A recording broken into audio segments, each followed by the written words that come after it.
2.66 miles, and with 33 degrees of banking, he succeeded. Not only is the banking steeper and the lap longer than Daytona, but the track itself is wider as well. As you'd expect, this makes for one of the most unique styles of racing motorsports has ever seen.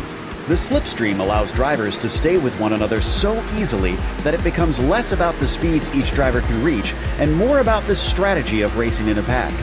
Bump drafting is a technique in which the car behind actually pushes the car in front so that both are able to reach higher speeds. And side drafting is another in which the drivers use the air off the sides of their cars to slow their opponents down. Staying out of trouble is always a difficult aspect of superspeedway racing, and it's not uncommon to see drivers intentionally move to the back of the pack to avoid the chaos. In fact, the high speeds make large wrecks so hard to avoid that the term "the big one" has become commonplace to refer to the almost inevitable multi-car pileups the circuit is known for. Also, entering pit lane is its own skill, which requires practice in order to slow the car up as quickly and safely as possible. Keeping the car clean and in contention is the main goal for much of the event. Then the final few laps, it's a race to the line, with any alliances usually dissolving and the driver's urge to win taking over. Known for gobbling up cars and ruining a driver's good day in the blink of an eye, Talladega truly holds the title of the biggest and baddest track on the NASCAR circuit.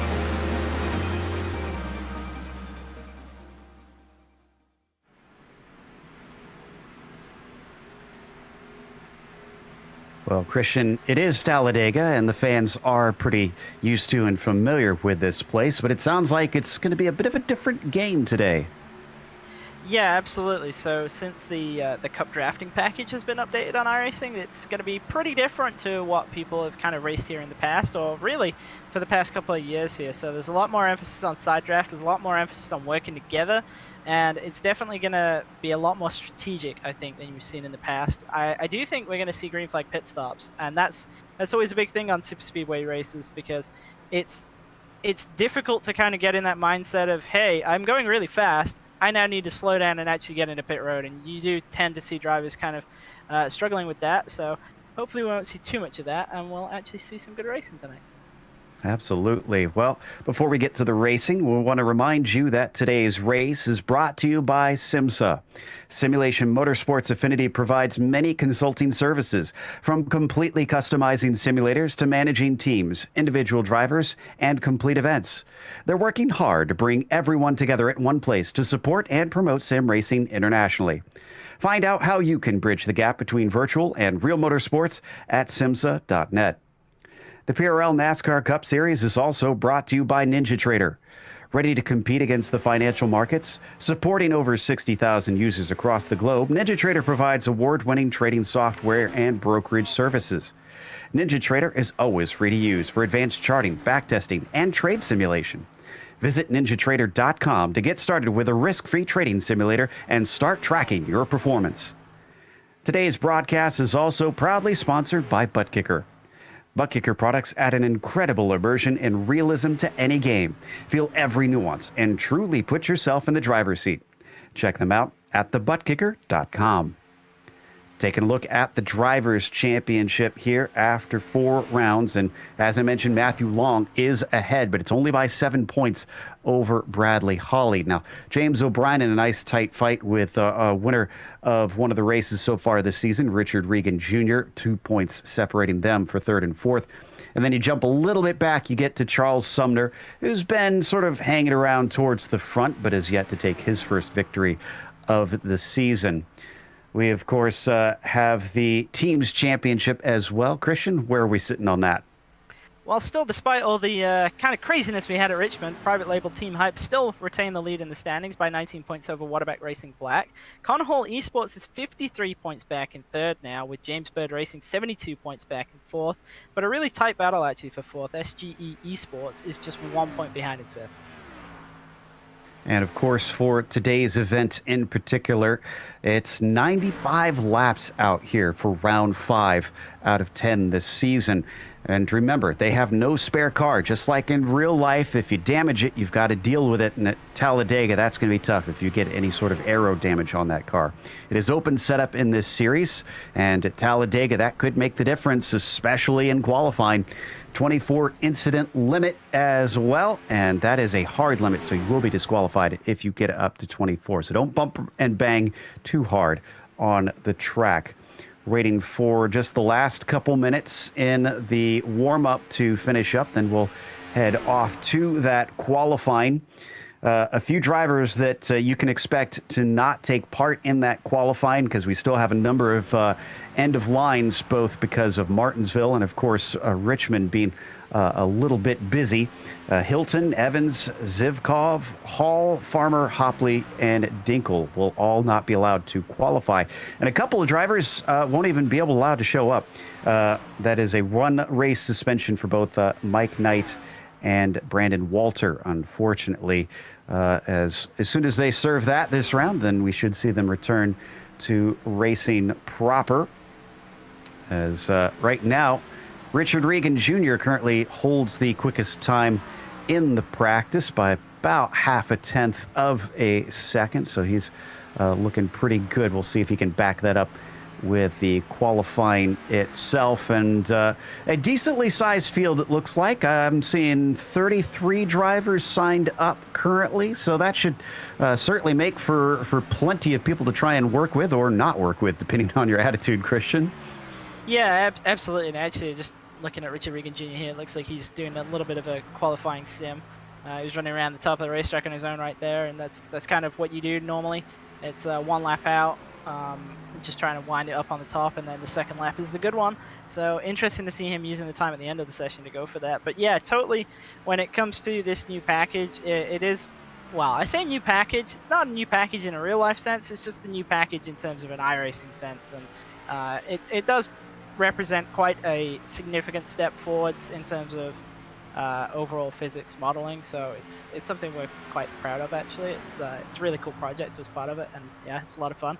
But it is proving quite difficult for people to kind of get used to, just because it's so different from what we had before. What we had before was quite a simplistic kind of package where you pretty much just worked with guys in other lanes, and you kind of just had to jump between lanes back and forth depending on which one was moving, and that kind of got you to the front, or it got you to the back if you did it wrong.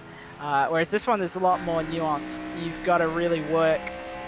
You got to really work with other guys around you, and you got to kind of understand that you can't just ride around at full throttle, because it's not really going to work out for you. What you'll end up with is this equilibrium where the car in front of you is just stuck kind of off your bumper. You're not close enough to really push him forward significantly quickly, but he's also never coming back towards you. And in that situation, it's really on the leader to recognize that he needs to kind of let up a little bit and allow you to break through that bubble so that you can push him. And then there's other aspects as well, like the side draft is significantly more advanced than it was before, and you can really pull cars back. If you see someone gets a run alongside you, pretty much as soon as their nose ahead, you can start trying to pull them back. So I'm really intrigued to see how these guys handle it. They're all pretty good. We've seen some really good races from them, so hopefully we get to see it in action. Watching one of our new onboard cams. This is Trent Dinkle that we've got in the 501, finishing up his practice, and not going to see quite as much, or at least we hope we don't see quite as much wheel movement here on the Superspeedway as we've seen in the previous rounds. So should be a lot of fun regardless as the last few seconds tick down, and we now move on into the qualifying session for today. Interesting to note, and we don't need to really show it, but it is a little bit hot on the track surface. It's been 116 Fahrenheit during the practice session itself, and now it's jumped up, actually, that we've moved to the qualifying session to 121 Fahrenheit. That is very, very hot on the track surface. Not as big of a factor at Superspeedway racing, but something to note at the very least. All right, we've already got drivers taking off on these warm-up laps. How much of your last flyer really depends on both this warm-up and the first time lap with that riding high that you mentioned? To be honest, the out lap itself doesn't really dictate that much because you have quite a long time to get up to speed at this track. At Daytona, it makes more of a difference because the total run length to kind of start that second lap and the proper time lap is obviously shorter. But around here, it's less of a factor. You've got quite a long time to get up to speed. But certainly the run off of turn 4 at the end of the first lap and coming to the start of your timed lap and getting really through the tri-oval is quite important because there's an ideal point at which you want to kind of cut down as you enter the tri-oval, but it's hard to get exactly right because the bottom of the tri-oval is actually really quite flat. So if you get down there and you've got a really, really loose car, it will unsettle you just enough, and it doesn't have to be a lot, but it will just lose you a little bit of momentum, and then that will actually cost you pretty much all the way around the timed lap. So you do have to be very, very precise at these Superspeedway tracks, and obviously it's full throttle and whatnot, but it's not easy. You do have to be very precise with the line to get it right. Now, what's interesting here is we were watching on board with Patrick Cowgill, and we're still on the roof. This is his first flyer right here. He's been hugging that yellow line all the way around. Right after we were just talking about the first lap, we were expecting them to be up against the wall. So not sure if this is strategic and he wants to be at the back or if we maybe missed a trick here. First one going to be a 50 flat as he sets a marker. Well, it can be quite close between the two. The second is a little bit more risk, especially with tape. So if we're seeing drivers kind of going for one lap only, then it's probably because of that they're actually just trying to risk a little less in terms of the kind of blowing the engine up on the second lap. That is the thing at this track, and I was just actually about to mention the air temperature. In terms of track temp, as you said, it's not going to make too much of a difference here at this track. Obviously, late in a run it will matter a little bit in terms of tires, but the thing that was curious to me was the air temperature is 81 Fahrenheit, and that's actually kind of hot. That's definitely going to require less tape in the race, and might see a couple of guys struggling to push for significant periods of time. So we'll keep an eye out, see if people have to duck out of the line just to get a little airflow on the front. Walden now holds the provisional pole over Matthew Long, last round's winner. This is Bradley Hawley coming across. Walden did not improve. Regan goes up to the top spot with his second lap at a 49.827. Hawley also moves into 6th, and that is it. That was his second lap, but he will be mostly out of the issues if he can not get overtaken by too many other drivers here. Yeah, so James O'Brien, they're trying to run underneath the yellow line to get a shorter run to the line, and that's quite common to see at Daytona, but it's quite a bit more difficult at this racetrack. Obviously, you've got a much longer run to kind of go, and it's very, very bumpy down there as well. Elliott White taking the time to get a little practice trying to pit in and getting the car woed up. He actually hasn't taken any qualifying laps in that 27, so that is quite curious. Not sure, and he exits the car, I think. So that is it for Elliott White. He's going to elect to start at the back of the pack. Cervantes, who sits in 22nd, comes around 3 and 4, getting ready to complete his second lap. And that number 25, they get just about enough time to get 2 flyers in. They can't wait too long here, since it does take a bit to get around 2.5+ miles here at Talladega. Second one, a 50.116. That jumps him up to 17th. Still only have 24 cars that have set a time. Yeah, surprised to see not everybody going out there for a qualifying attempt. Obviously, everybody's kind of the opinion that it's plate track racing, and it matters a little bit less. But it's always nice to start up at the front. Obviously, you're kind of out of early trouble for the most part if you do that. And the other thing is pit box selection. It's not so much of a factor today when we've only got 33 cars in the field. Say only 33 cars, but it does make a difference because when you get to the very tail end of the field, if you're, say, the 40th place car, that's actually a really tough challenge to kind of turn around the wall and get the car stopped for the box. So you do want to avoid being in those very tail end stalls. Qualifying is over, which means we have our grid ready. Let's run through that now. And as I mentioned, the 46 of Richard Regan Jr. Gets himself a pole position. It's his first of the season, actually. Waldo Walden starts in second with Abner Acosta starting P3. It'll be James O'Brien in fourth. And the inside of the third row has Matt Hilton, flanked by Matthew Long in sixth. Taylor Stout starts seventh. Bradley Hawley qualified in eighth. Row 5 has Chad Brown and Mark Kalin. Joao Guerrera lines up in 11th, with Joshua Daniels alongside him in 12th. James Durr and Charles Sumner drive 5th in points, lines up in 14th. Patrick Cowgill and Colton Lane line up in 15th and 16th, with Danny Cervantes and Michael Witt behind them in 17th and 18th. Rounding out the top 20, we have Jose Medina and Pat Harvey. Then last few qualifiers is Michael Lemieux in 21st, Robert Besaw Jr. 22nd, Thomas Roberts 23rd, and James Duke in 24th. Everybody else is being put on the grid based on their iRating. Elliott White will start P25, then it's Zemke and Fowler. Zivkov back in there. William Farmer starting 29th. Trent Dinkle, one of our onboard cameras, starting 30th. You've got Doug Evans 31st, Marinoa 32nd, Baron Hilton, and John Hopley rounding things out. Let's actually run through our onboards real quick here. We're going to start with Patrick Cowgill as one of our firsts. Let's take a glance at what sort of setup he has this evening for Patrick. There he is right there. I got a nice face cam to see what sort of focus he's got during the day. And then, of course, we took a look at Trent Dinkle a little bit before in the 501 as well. So we've already had a chance to see what exactly his setup is like. Another one where we're going to be watching to see what the hands are doing for him. And of course, he's been with us a lot so far this season. Bradley Hawley, perhaps one of the most intense looks that we've seen in racing. I expect he'll be just as focused as ever with these things doing close to 200 miles an hour around here. And Waldo Walden also coming in to have fun with us today. The number 84 starting right up on the front row. He's a VR user. We always enjoy getting to see exactly what that means for them. Looks like he's got his rig in his living room, actually, interestingly. Yeah, it took me a minute to make sure he wasn't actually sat there on his sofa.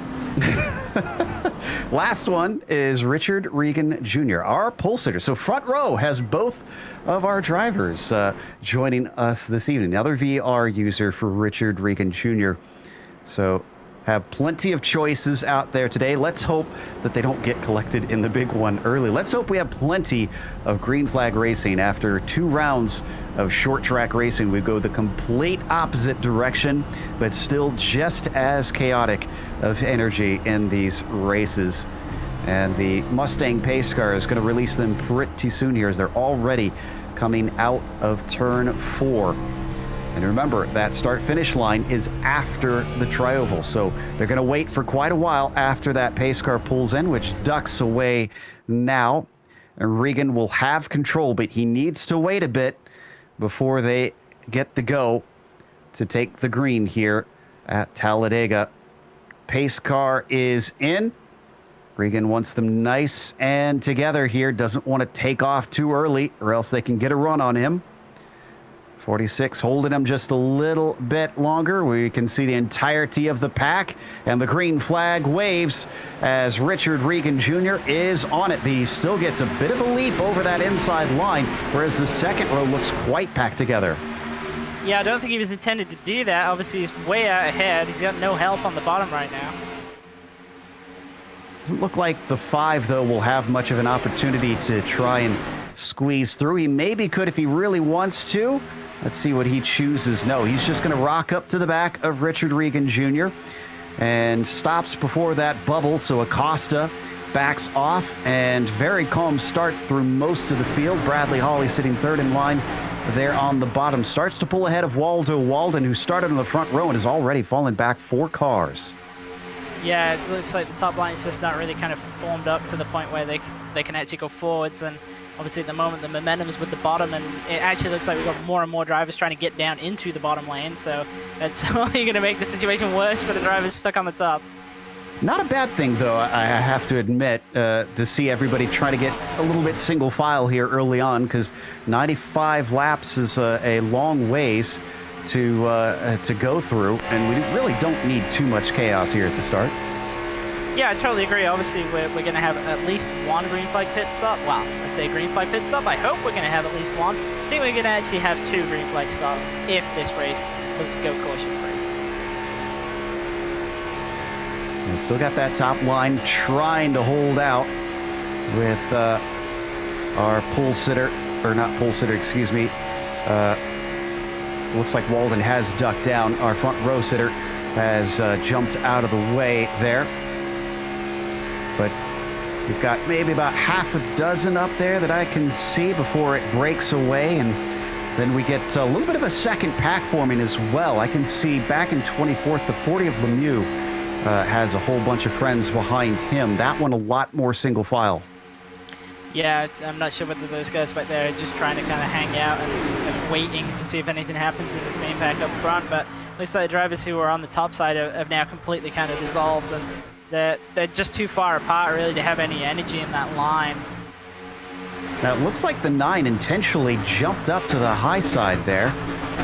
Is that O'Brien that I'm seeing? Yeah, that's James O'Brien. And he's fallen all the way back. He's going to slot back in 20 seconds, so maybe he feels a little bit better just to try and find himself some space. No, he's going to get back up to the high side. Just didn't like where he was in the middle of everything.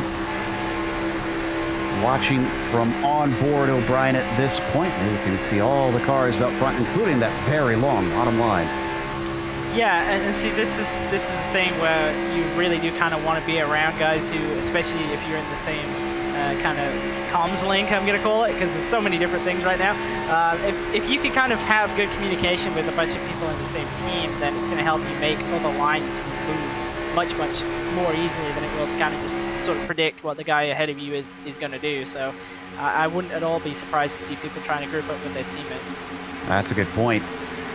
See if anybody tries to give up that track position for that very thing. But up at the lead, nothing really has changed. Regan leads Acosta with Holly 3rd, Stout 4th, and Josh Daniels in P5. The 19 also dropping back. Matt Hilton doesn't really want to hang around with those guys, and maybe he's trying to find his teammate, as he's going to go way, way to the back. In fact, it looks like he might wind up at the very tail of the snake.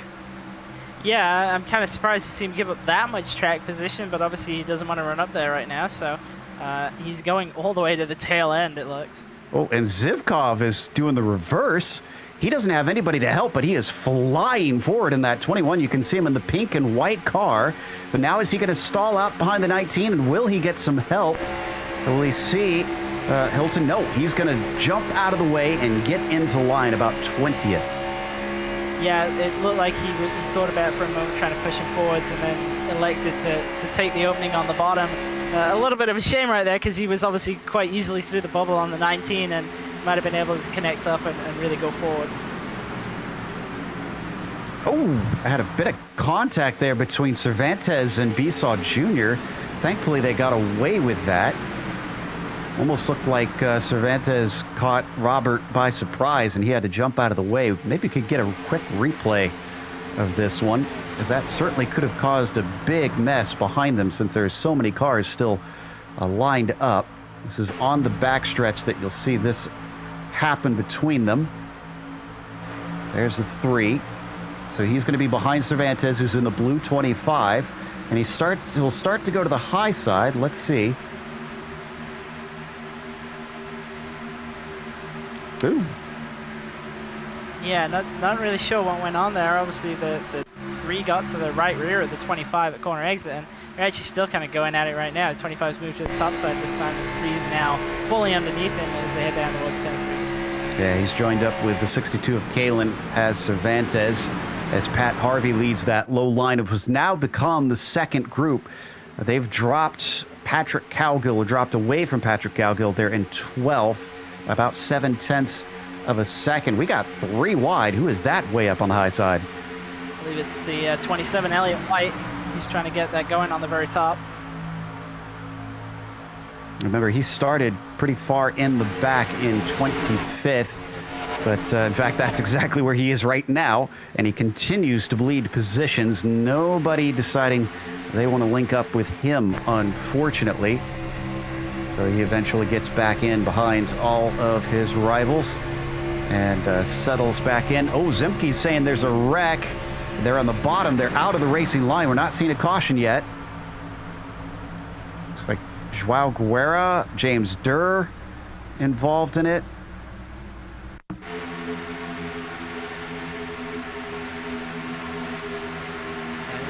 Guys coming down at turn 1 here. Obviously a decent amount of spacing between them. Full car length at least to begin with. You see Charles Sumner at the front there. So I think we're going to see Guerra kind of not pay close enough attention, because here comes Durr and he's going to be below him, and unfortunately they come into contact not just with each other but hard with the wall. Yeah, and that was yeah, that I don't think that needed to happen. Obviously, just like wasn't aware that he was getting a car passing him on the inside right there. Well, as I thought they had lost that second group, we come back and you can see the smoke of Durr's car as he tries to bring it back to the pits with that damage. We have now caught, that second group has caught the leaders, and it goes all the way back to James O'Brien in 15th, and you can include Zivkov, who rocks up to them from P16 too. We're on board with Acosta, Richard Regan Jr. looking back at Acosta there in the number 5. Not a whole lot happening here today, and I know I was kind of naysaying and saying let's not jinx it when you mentioned we might go green the whole way. This might be quick, but this is actually looking not too bad at the moment. Yeah, we obviously did have that one incident that didn't bring out the caution, but unless guys really start to kind of try to team up and try to make a second line work and try and kind of make some moves happen, then it's quite possible that we will see single file pretty much all the way until they have to pit for fuel. Now, we saw O'Brien drop back, which is interesting because I would think he'd want to move forward to get with his teammate on that private label team hype. And that's Richard Regan Jr., who's on the point right now. So there you see the 9 now, currently in 14th position, it looks like. Zivkov continuing to pop up to the high side, seems to like that. This time it's not working as well, and he's going to drop back in behind the 64. Yeah, and I kind of wish somebody would go with him because he is up a considerable number of spots. He started back in 28th, and now he's in 15th, so he's making this work. He just needs a partner to kind of go with him, and that top line's going to move. Speak of the devil, there's the 9. O'Brien says, I like the sight of this. And now will he try and check up a little bit to let the 21 push him? No, not right now. 21 drops off. Now, a question for you, Christian. How much does the setup affect the effect of the bubble? Is there anything you can do to minimize it or maximize it? Well, if you've kind of got a more slippery car as the trailing car, they'll find it easier to kind of get through the bubble of the lead car if the lead car's kind of significantly more draggy. So there's that, but then obviously the reverse is true as well, where if the lead car is better than the trailing car is going to have a much harder time getting through the bubble. So it'll require more from the lead car to kind of lift out of the gas and make sure he kind of tows that second car along with him. And that's really the art of this package, that you've got to get connected up. You've got to get that second car that's following you through the bubble, and then you've got to keep them there. You've got to kind of just measure the progress, so to speak. You can't as soon as he's through the bubble just be like, okay, I'm going to go. That won't work. You've got to manage that gap and let them just push you along. Mind the gap, please, as the 9 actually getting a little bit more help. Now it seems Trent Dinkle, the 501, is also liking this high line. They've got Elliott White in the 27 up there. I see the 10 also joining, and that's John Hopley. So now we're starting to get those who are willing to take a bit of a gamble. Still none of them right on top of one another pushing, though. They're just kind of all spread apart, just like the bottom line is. Yeah, this grouping that we've got on the top there, the 9, 21, and 27, that's a pretty good group of guys there, and I think that they'll be able to kind of get this figured out and make something happen here. But what they got to be careful of is that when they're trying to build runs and they're trying to get this going, that they're not running too close to the drivers on the bottom, because they'll end up kind of pulling the driver that they're going down near back, but they'll also probably end up overlapping him and then getting themselves pulled back. And that's really key to avoid, obviously, if you're trying to group guys up in a tight formation on the top. Keep seeing the 62. Oh, the 62 is loose. He hits the wall. A few try to take evasive action. Oh my goodness, the 10 shoots the gap between them, gains a lot of spots as those in front of him checked up. This might be worth a replay from the perspective of John Hopley in that 10. This is the initial incident from the 62. Car just got very squirrely quickly. There you see the blue and white 10 just look like a rocket ship between them.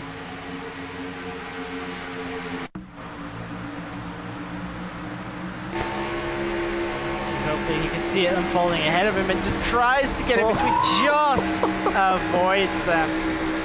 But that was pretty interesting to see that reaction from the 62 there, and I think it kind of provide a bit of insight as to what happened right there. So he was obviously following behind as they kind of entered through the turn, but then he moved up to clean air, and now there is going to be a significant aero push when he's following, and as soon as he pops out and he has clean air, that's going to flip around and go the other way. So obviously if he's tight and got a lot of wheel in, it's quite easy for it to snap suddenly loose as the aero goes forwards as he picks up more downforce on the nose, and I think that's probably what happened to him right there. Now looking at the number 31 in 9th place, this is Patrick Cowgill, started from 15th, currently behind Waldo Walden from the front row, quite a ways down. Now I've been seeing the 3 pop out there as he does now, looking to the high side and then gets right back in. Not sure if that's a tape thing. And this is from on board Waldo looking back at Cowgill. The 3 doesn't really seem to be using these moments of getting out of line to try and get past Cowgill. He just comes right back in. So that makes me think this could be temperatures. Yeah, it definitely could be, but he has Pat Harvey behind him, and right there I was wondering if he could have stayed on the right rear of Cowgill going through 3 and 4, he would have pulled Cowgill back off the back of the pack in front of him. And then if he could have convinced Pat Harvey to go with him, he might have been able to sort of push around Cowgill and sort of leapfrog that spot. But obviously it's pretty high risk. Everybody behind's got to want to do that with you, and if they don't, they'll definitely leave you out. This is Baron Hilton, who unfortunately got hung out to dry and is going a lap down now. Looks like he's just going to stay off on the high side in that 47. Let most of them through. Thankfully, Talladega is plenty wide compared to places like Daytona, of course. And there you see the freight train work its way past. Yeah, the main pack at the front is actually starting to break up just a little bit. Actually right around Patrick Cowgill. He's got SimRacers just up in front of him, but those guys are kind of just breaking away a little bit. Not enough to get completely out of the draft, but enough that there's significant gaps, and it's going to be hard to make any moves happen at that point in the pack. Off at turn 4 one more time. Don't forget about Matthew Long, too. Certainly shown some savvy. And the number 28 starting from 6th today and currently sitting in 7th. So pretty much exactly where he began this thing. Has just been kind of waiting in line with our leaders. And we're already up to lap 19, still without a single caution so far, even though we have lost a few drivers due to incidents. Guerra have already retired. Mark Kalin, after we saw him smack the wall, has been taking repairs for a number of minutes. Yeah, it's pretty heavy impact he had with the outside wall in 3 and 4, so I imagine that his car, at the very least, is going to be significantly down on pace. And actually, just looking at the front, Acosta has been shuffled out of line by Bradley Hawley here. I think he maybe was trying to get some clean air of his own, and as soon as he did that, Hawley spied an opportunity. He closes it up, and now the 5 drifts backwards. I'm not seeing many big intervals in there, so I think he might just have to take an unofficial EOL here. Well, what he needs to do here is he needs to run the bottom line really, really tight and try and pull those guys back, because that will open up an opportunity for him, as well as kind of arrest his own progress in the line. There is a gap actually just behind Bissell Jr. right here. He probably is going to try and slip into, but he's actually pulling him back, and because of that, he's closed the gap for himself, and now he's totally out. He's totally out of dry because he's got no help there. Wow, so the 3 unfortunately kind of glued to the left side of that number 5. He wants to get in front of him, but nothing is working. And the more they do this, the more they start to lose touch with Cowgill. Yeah, that's totally true. And right now there is an opportunity here with Bissell Jr. being slowed down by Acosta with the side draft, that Pat Harvey could get to Bissell Jr.'s bumper, but now Bissell's clear and Acosta's now going to side draft Harvey back. And Bissell Jr. is just going to kind of end up out there on his own. So does he finally take this one? I think he's got it. Gets in front of the 26 of Michael Witt. And now he's found himself some space. Meanwhile, up front, Regan still leads, but now it is Holly in that second position. Yeah, it's going to be interesting now to see if Holly can actually take the lead, or if he even wants to take the lead, because obviously fuel mileage is a pretty big deal at this racetrack, and you don't want to be the only guy who has to pit, say, 2 to 3 laps earlier than everybody else. And obviously, as the leader, that's kind of what happens to you. So it'll be interesting to see what Regan Jr. is going to do here. If he's going to kind of organize a pit call with the rest of his team, I think he has no choice but to try and do that. Interesting stats between the pair of them as we watch both on screen now. That is Regan on the left and Holly on the right.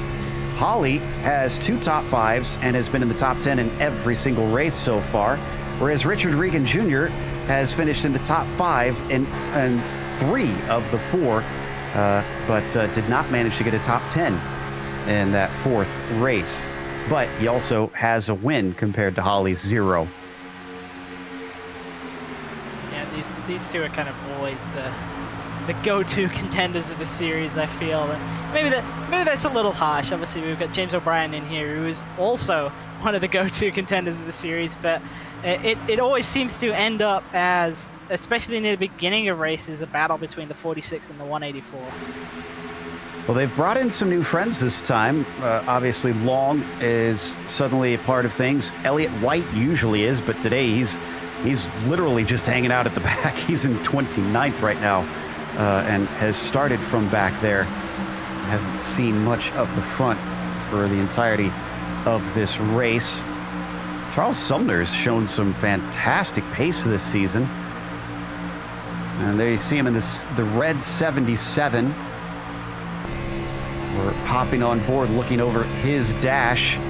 Usually a mid-packer, not exactly a horrible driver, but has really kind of been in the mix in the last couple rounds.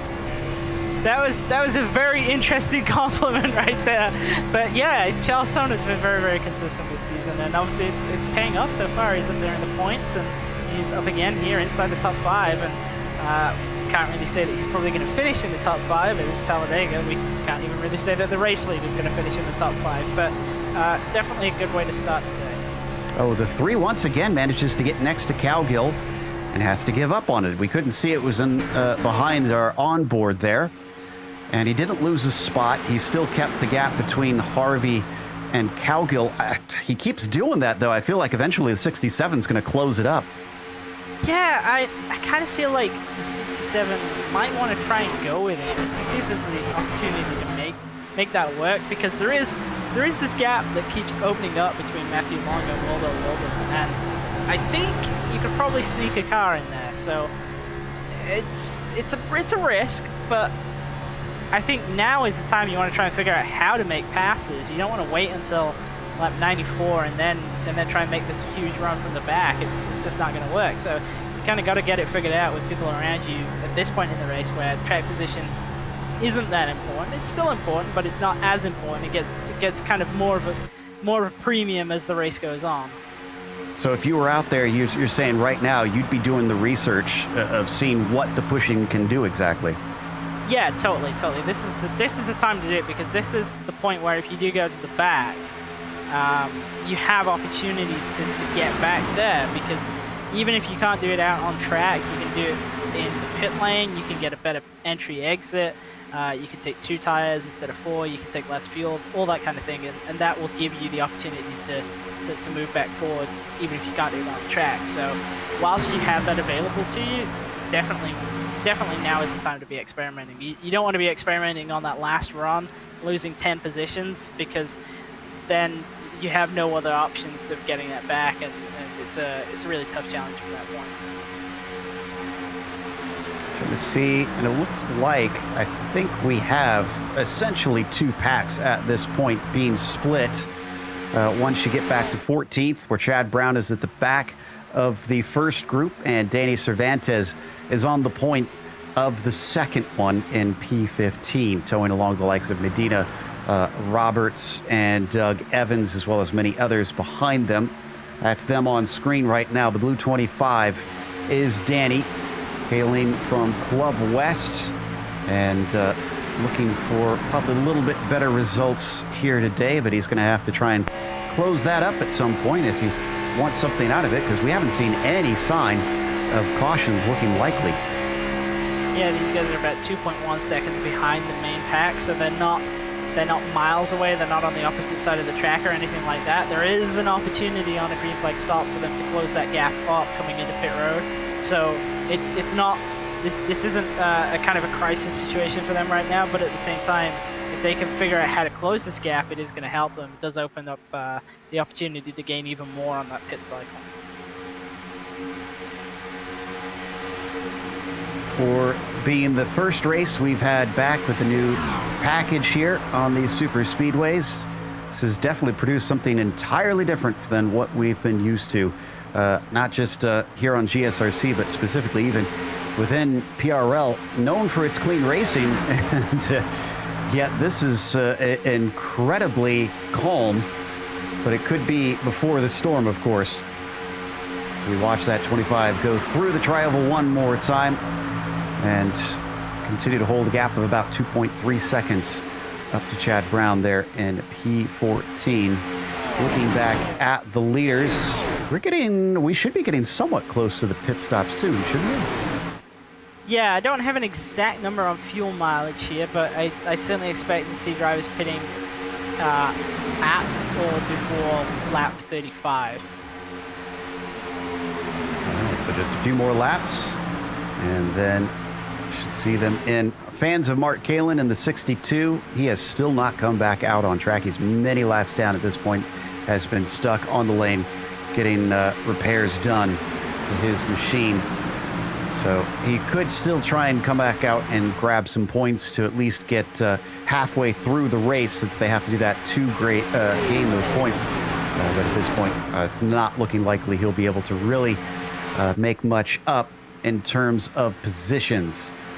Onto the back stretch one more time, and that front group just snakes along down, hugging the bottom side as they have for pretty much the entire race. A small bit of consolation to them, though, is that the temperatures have gone down since the start by nearly 10 degrees. It's 110 Fahrenheit on the track surface now. Kind of surprising to see it dip that much, and it's in the middle of the afternoon on top of it. Yeah, definitely quite a steep drop there. And some of that might be down to a cloud coming over, or it just might be getting later into the afternoon, or a combination of both. It will make it a little bit easier for them to get down on the pit road, but that's honestly going to be a serious challenge, because everybody's stacked up, everybody's running essentially the same pace. Like I say, Regan Jr. is the one who's probably in trouble, as well as Danny Cervantes. Actually, obviously he's a pack line leader as well, so he's going to be using more fuel. It's going to be interesting to see when they come down. I don't think they're in any kind of danger of having to do one extra stop compared with everybody else or anything like that, but they are at a disadvantage, that's for sure. And Cervantes has been running nearly a second slower than P14, so he's dropping time lap after lap back there. It's not looking good for them. So we set our sights over to the Domino's number 25 machine. It's already up to 5 seconds that he has fallen behind that front group. On to lap 32 now, and Richard Regan Jr. has been leading the entire way. We're thinking lap 35, but maybe him sucking up so much fuel, we see him duck in early here as we come around 3 and 4. Possibly, though. I feel like my 35 lap is a little bit on the conservative side, so I won't be too surprised if we see drivers run longer than that, but that is approximately around about the time I expect to see pit stops starting. Yep, and definitely doesn't come in this time by. We do have a small pack of cars. Now, how did John Hopley get back involved in this? We saw him make that daring move through the middle. And you can see this is White, Hopley, and Zivkov. This is 27th, 28th, and 29th on the track. Yeah, I'm not really sure how these drivers ended up kind of in their own entirely separate pack, because they were part of that kind of group that kept trying to go forwards. But I don't really see how they ended up actually dropped off the pack. And they certainly don't look like they're really all that keen on trying to form up in a tight formation and trying to get back to that pack. So I'm wondering if there's actually a game plan here. Speaking of game plans, as someone goes below the yellow line, probably just get some air there. I heard Holly ask over the radio when Regan was planning to pitting. He said lap 39. One, I'm surprised he told him what lap he wants to pit. Two, that's pretty good for the leader. Yeah, definitely making more fuel mileage than I thought was actually possible. So kind of surprising to hear that, but we'll have to see if he can actually do that. So maybe Regan wants to make sure that others will try and go with him. And they're going to probably cycle on through again. Indeed, nobody in this group popping underneath that line to head down to the lane. The group behind them already up to 7 seconds back also does likewise as we watch from Regan as he takes those bright yellow gloves around the wheel, just trying to hold it as steady as possible, steady as she goes for the 46. Yeah, speaking of the second pack, that they are losing about half a second a lap to even the tail end of the first pack, and that's a bit surprising. I'm not really sure how or why they're falling off as much as they are, because at one point the gap actually had stabilized and came down by a tenth before really ballooning out to over 5 seconds. So I'm not entirely sure what happened there. As we see some drivers in the first pack are coming down to pit, Regan Jr. is one of them. Oh.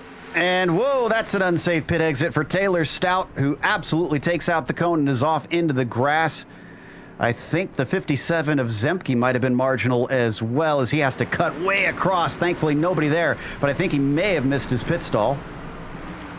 Yeah, super difficult to get down onto pit road. Obviously, you're going so fast, and you kind of lose all reference of speed. To be asked to just suddenly pull off and really woe it up is a lot harder than everybody thinks. It's easier now than it used to be back when we had the really tiny spoilers and stuff. That was a heck of a challenge to get those cars slowed down, but these are still pretty tricky. They don't have the greatest brakes, and obviously the tires have been out there running at high speed for a long time, so they're all pretty hot. And that second group is also pitting now with Holly as the leader of that line.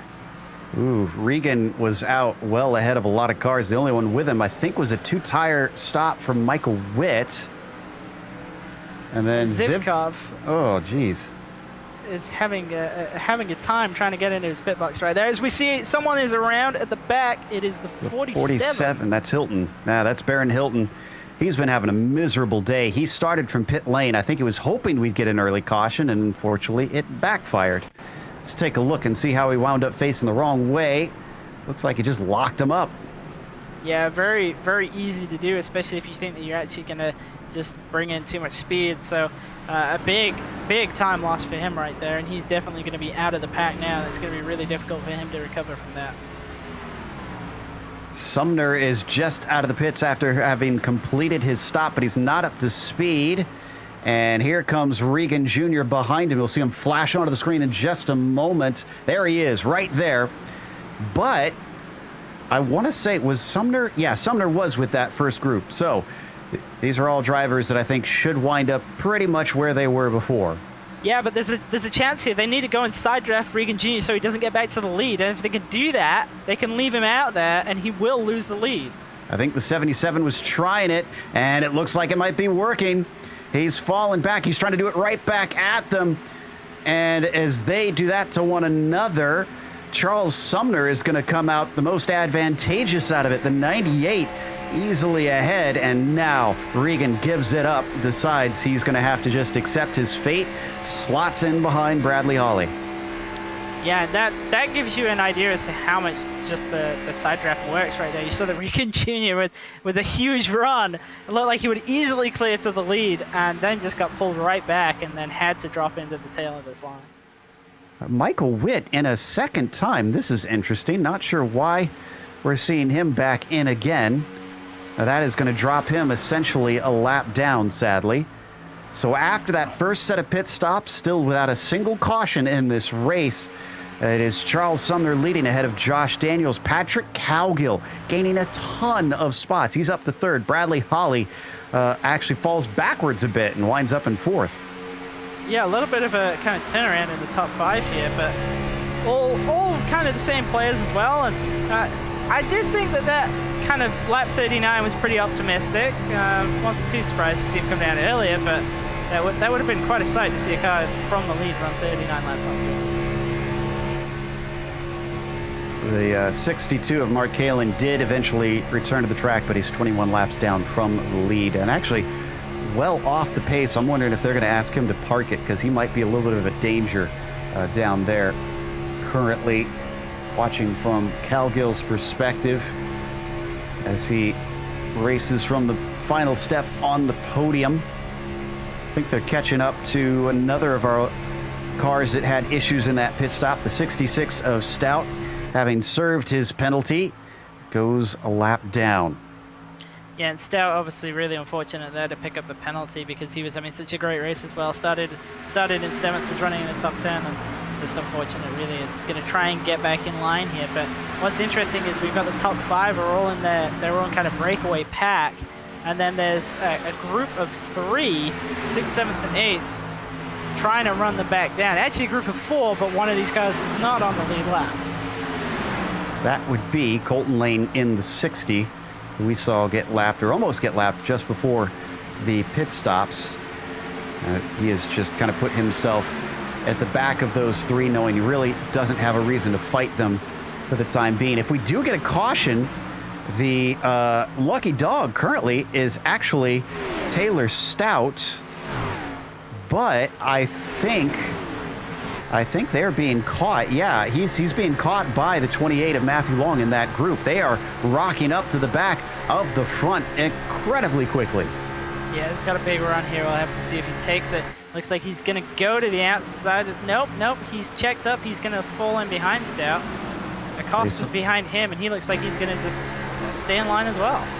Well, he saw the 62 on the high side, so I wonder if he maybe didn't really want to try and risk something in case the 62 got scared in that situation. Regardless, it has grown this lead pack now to including 8 of our top runners.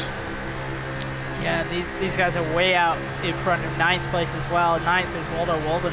He's 10 seconds off the lead now, so this is really, as you see, this is why he's 10 seconds off the lead. He's running around in a pack of 2, just himself and Pat Harvey right here, because the next pack, led by, it was led by Chad Brown, who's now falling down the order. Matt Hilton and James O'Brien now lead the second pack.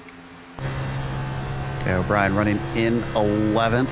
They got Jose Medina in there, and Chad Brown fell to 14th. And if you ever wondered, there is where Waldo is, in his living room. Number 84, trying his best with what he's got. Another one put in a lap on the poor 62. Yeah, and I mean, we say trying his best, and yeah, he's in a bit of a doomed position right here, running around as a 2-car pack, but I think he'll be able to retain a good spot here. Obviously, when the next pack behind him catches him, and they definitely will, he might be able to stay at the front of that, depending on what James O'Brien does. If James O'Brien tries to go around them, then obviously he's going to lose a couple of spots perhaps, but he should be able to hang on to the back of the top 10 at the very least. The 98 is going to have an interesting challenge pretty soon, because now they've got Thomas Roberts, Lucas Zivkov, and John Hopley, who look like, yeah, they're a lap down here. Except for Roberts. No, Roberts is still on the lead lap, but the other two with him are not. They're gaining fast. It's one thing to catch a single car and have to put them a lap down and go by, but a pack of three, two of which are fighting for position, is going to be an interesting proposition. Yeah, absolutely. And just thinking about it, that we have kind of a group of guys intermingled who are all trying to get their lap back is obviously a difficult situation, because you're not racing the guys around you for position, but you don't want to lose more, and obviously there's other drivers in that same line that you're in who are trying to equally get that lucky driver position. So that's always a difficult deal to kind of work with, especially at these kind of tracks where obviously everybody is really fighting for every position possible. The orange and green 98, ever since the pit stops, has been our new leader. Started this from 14th on the grid. In fact, our top three all started outside of the top 10 right now. Sumner, Daniels, and Cowgill. You have to go back to Bradley Hawley to get somebody inside the top 10 who is still there. Started from 8th and is in 4th. Or pole sitter has fallen back to 5th after the stops. That is Richard Regan Jr. there in the 46. But we are just about to the halfway mark in this race. These guys are just about to come up to lap a couple of cars right here. Be interested to see if they're forced to go to the top side and go around, and that might allow for some opportunity for some shuffling in this pack. Well, we're going to find out now. Roberts saying he's going to go high, which he has done, and that allows them to get underneath. But the 21 and the 10 have not gone high. They're going to stay put. And what is the 98 going to do? Well, he's going to just slot in behind them. Interesting. Yeah, really. Well, actually, no, thinking about it, I was going to say I'm surprised to see him not just trying to sweep around him on the outside, but no, actually I'm not, because if he puts them on the lead of this pack, he's going to save fuel for the rest of this run. So actually pretty smart move if he's not going to lose track position because of it. I think that's exactly what he's doing. He has no quarrel with them. He doesn't need to put them a lap down. So, but they do look a little shaky at times, as hopefully having some issues keeping a straight line, as the 21 looking a little more smooth underneath him. Yeah, Zivkov being pretty aggressive trying to push him forwards right here, and to be honest, there's not really any need for that in this group. They're kind of just going to go forwards naturally. They're the biggest pack on track, so they're going to have the most speed. So do we, at this stage, just see everybody kind of settle in and put more laps down, or does anybody try to make something happen? Christian's theory really hasn't played out for anybody. We're not seeing too many drivers try to duck out of line and work together to get some spots. There's a little bit of a look for some air from our leader, Charles Sumner. The gap between that first group and the second one right now is at 9.7 seconds. We'll see if this lap traffic does slow up the front group at all and allows the next couple to regain some of that time. Yeah, those guys kind of 10 seconds back. They're really going to struggle to make that up, I think. It's going to take a lot. It's going to take some luck, and it's going to take a serious amount of speed in that pack, which I'm just not sure that they've got.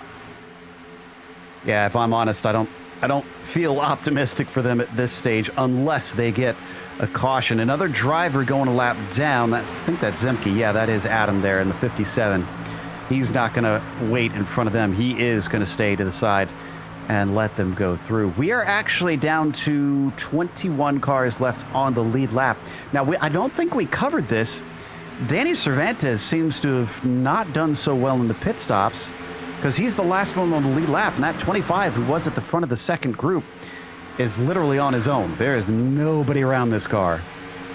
Yeah, it doesn't look like he has any damage or anything. Actually, we've got a little bit of an interesting moment going on in that lead pack. Zivkov's on the apron right now. and the lead pack is making their way around him, and he's doing a hell of a job to keep that car straight on the apron. They are not meant to do that.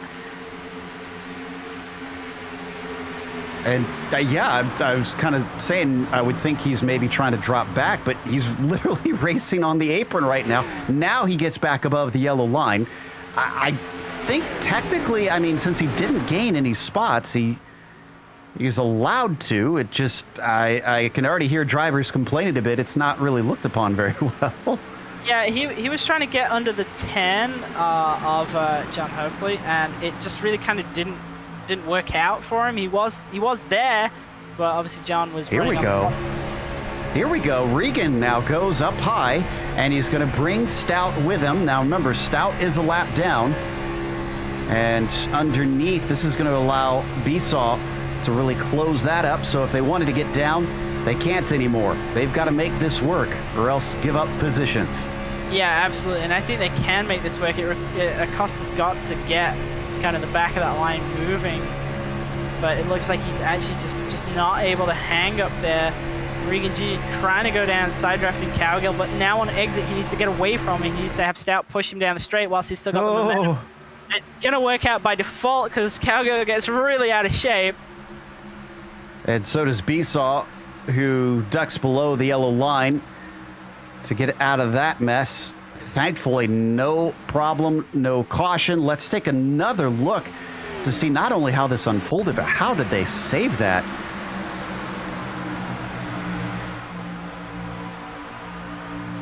I think, yeah, he may have gotten a bad push there. Yeah, well, they get really quite unstable when you get right to the rear bumper, but whilst this is happening on the replay, Regan Jr has made it to the lead. Holy cow.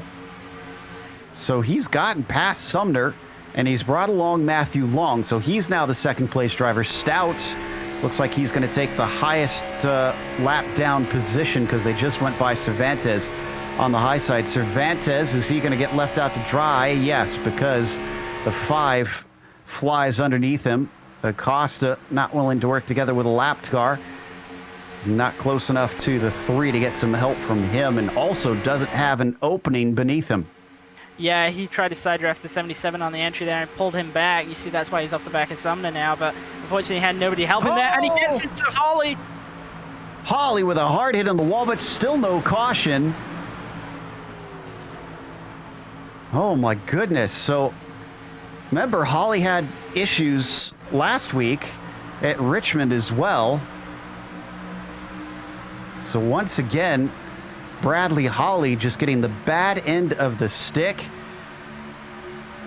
And I'm not sure what is left of that car at this point. It certainly looks down on power. There's the hit. Yeah, there's big contact with the wall. That's definitely going to end his day in terms of any chance of winning this. But the caution is out.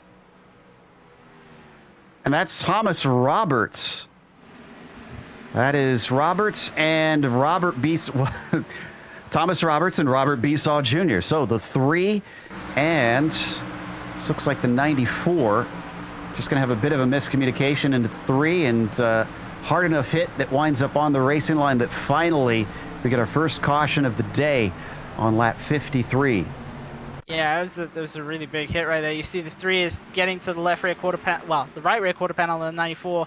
And actually, what kind of happens in that situation is you kind of get pulled down towards the car underneath you, but also you start to actually rotate the car that's on the bottom lane up the track. So you've got that happening in an aero sense, and then obviously if you kind of aren't expecting it, you just end up with a meeting in the middle like that. And just an unfortunate racing deal right there, but a product of aerodynamics.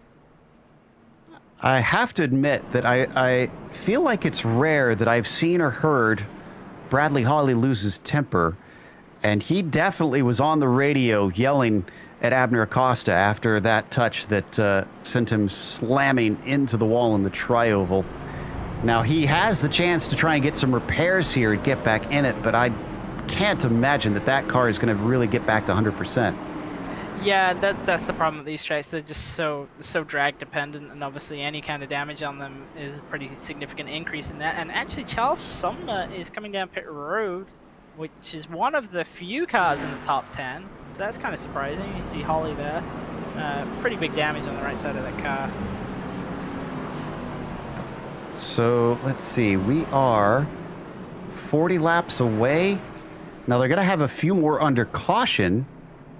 Ooh, this seems very close. This to me sounds like a strategy gamble that they're thinking this could go green to the end, and they're going to risk saving a bit of fuel just to try and go without any more stops. Yeah, absolutely think that's what this play is. Obviously, right now, if we were to take the green on the next lap, which we're not going to, that would be 40 to go. There's probably 2 more laps under pacing here, so it's going to be around about 38 to go, depending on how much you can save under yellow here. Yeah, it's tight, but I think you can do it.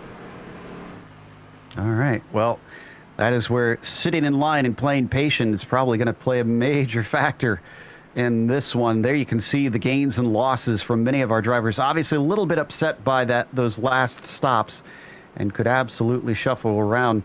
Dinkle, Evans, and Marinero doing a great job, all 15 positions up. How about Fowler, though? Fowler finds himself way up the order by 17 spots.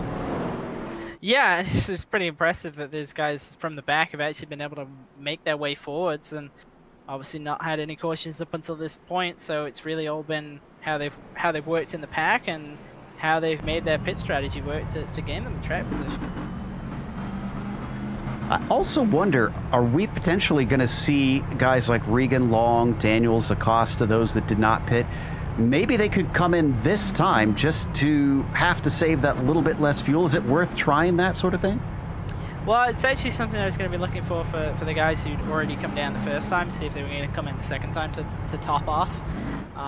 But it's possible, but it's not normally likely that you'll see that, because that's just a total net loss of track position to do that.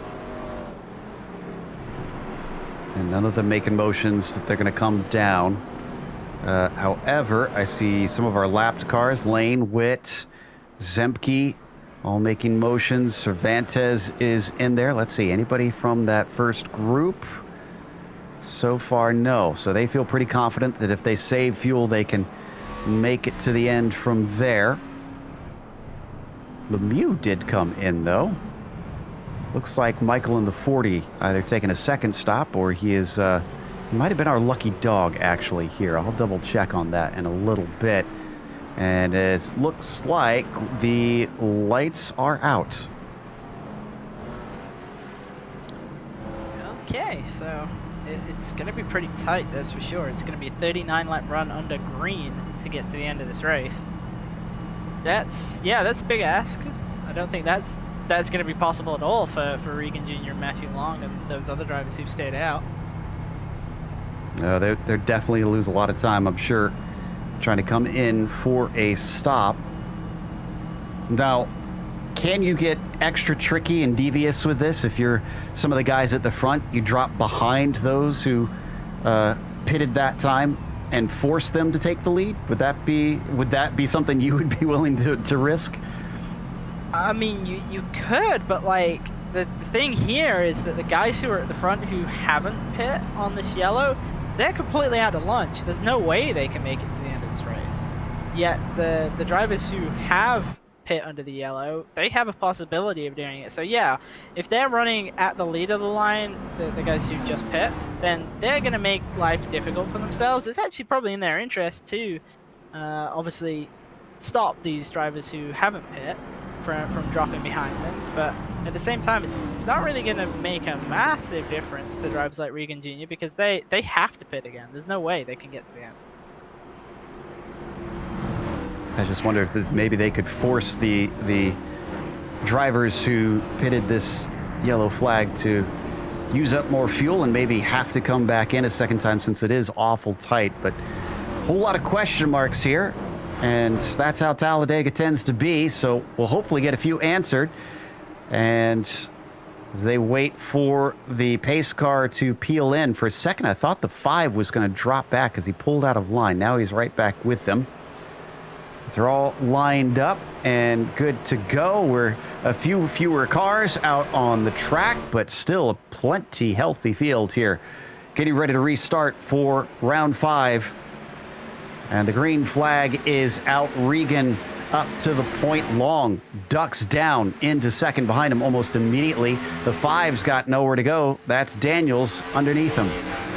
Yeah, and Daniels kind of went up to chase the 5 right there. And Regan Jr. allowed Matt Long to drop in behind him quite easily there in terms of what he did on the start. Acosta's being completely left out to dry though on the top side. After what happened between him and Hall, I wonder if he's got not many friends out there on the track. Finally, he finds a little bit of space back in P5, just in front of Waldo Walden. We're down to 19 cars left on the lead lap. And let's see, where are our drivers that pitted that time through? Highest right now is Patrick Cowgill. He's in 7th.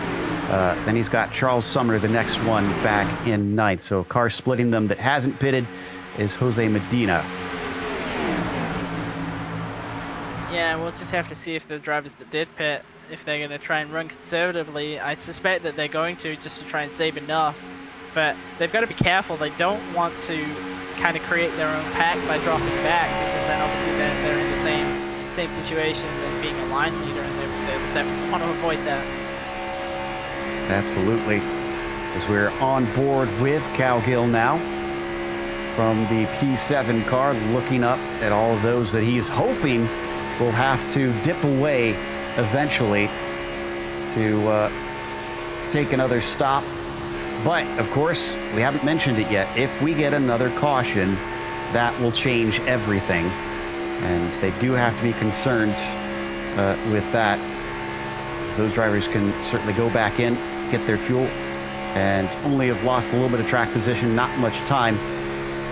And as we get ready to head on to lap number 60 here soon, Richard Regan up to the front once again, having retaken it on strategy that we're not so sure about up here in the booth. And Matthew Long, last round's winner, following along to see if either of them can manage to be tied on wins with Connor Hall after this. Yeah, I mean, it's a certainty for me that these guys are going to have to pit again. It's just a question mark as to whether the drivers behind can make it or not. I suspect that we are going to play a lot of waiting here to see how things unfold. Because I'm not sure, I mean, if you're of those leaders who have not stopped yet, there's really no point in them fighting. So they're not going to be making any crazy moves. And those behind, trying to save fuel, to stretch it to the end, absolutely don't want to ruffle any feathers, just kind of want to ride the train. Yeah, everybody's kind of stuck into their strategy at this point, and it's really just, you're doing whatever tries to make that work. And as you say, the guys at the front, they're at the front, they're doing what they need to do, but the only thing they can do is try and formulate a plan as to when they are going to pit under green, if they're going to try and do it as a group to get as many cars together as they can, because as you've seen, anytime there's a pack out there with less cars, it's really difficult for that group to keep up pace with the lead pack. So you want to get as many cars together as possible, and I suspect that when they do pit, they'll all pit at the same time, and they'll come out very tightly bunched up just to try and minimize the loss. By the way, did we mention that Bradley Hawley has been stuck in pit lane taking repairs?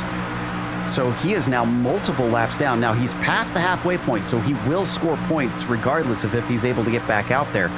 But this is going to be the first drop week that he takes into account in his season, as he's just been rifling off good finishes so far.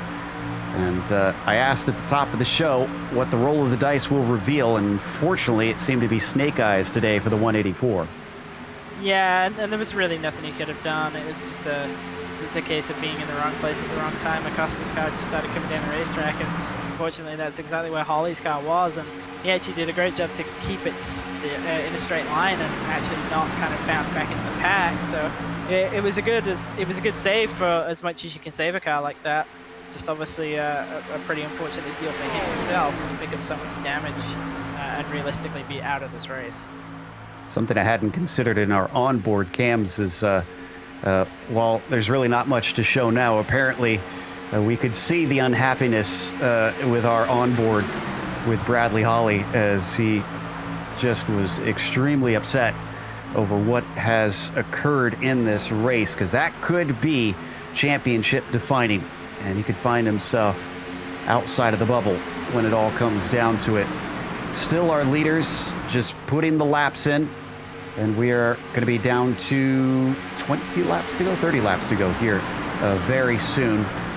Just saw them go by Mark Kalin, if you were watching that green number 62 staying off to the high side. I think he is also trying to get halfway through. He's very close to it. I think a few more laps and Mark will be able to park it and just accept his 32nd place.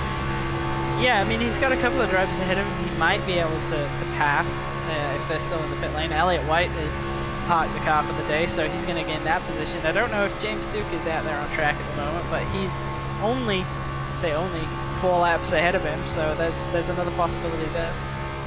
Duke is in pit lane. He's also taking repairs. Roberts is. Besaw Jr. has been stuck for repairs. Lemieux as well. So there's a number of them that we don't know if they're going to be retiring here soon. And as soon as I say that, Thomas Roberts actually just finished up his repairs, and the 94 gets going. We're on board with Medina, or we were on board with Medina there, who was 8th, currently on track, riding in that front line as they now start lap 65 here at Talladega Superspeedway. That's Roberts down on the bottom, just giving them plenty of width as he gets that thing up to speed, whatever speed it does have left. Yeah, and I think the answer is there's not much speed left in that car, but just taking a quick look at kind of where this field is kind of split at the moment. Patrick Cowgill is the first driver who can potentially make it to the end of the race. He's running his 7th.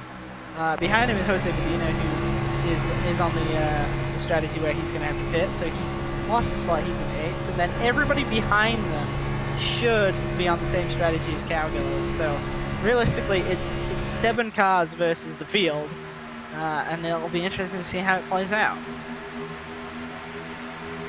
Strategies have been split. Now we get to see who made the best choice out of this one. The temperatures, by the way, continue to drop despite it being just about 4 in the afternoon, not quite 4 p.m. virtual standard time. Again, this is in the pretty hot portions of the afternoon, so not sure why we're getting dropping track temperatures. This is just the surface. The air temperature has stayed consistent at 81 Fahrenheit. But mercifully, Alabama has decided to gift the drivers with a steadily cooling track today.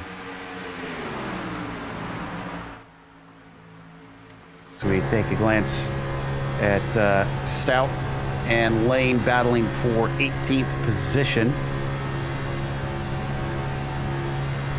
Now, actually, I take that back. That's not for position.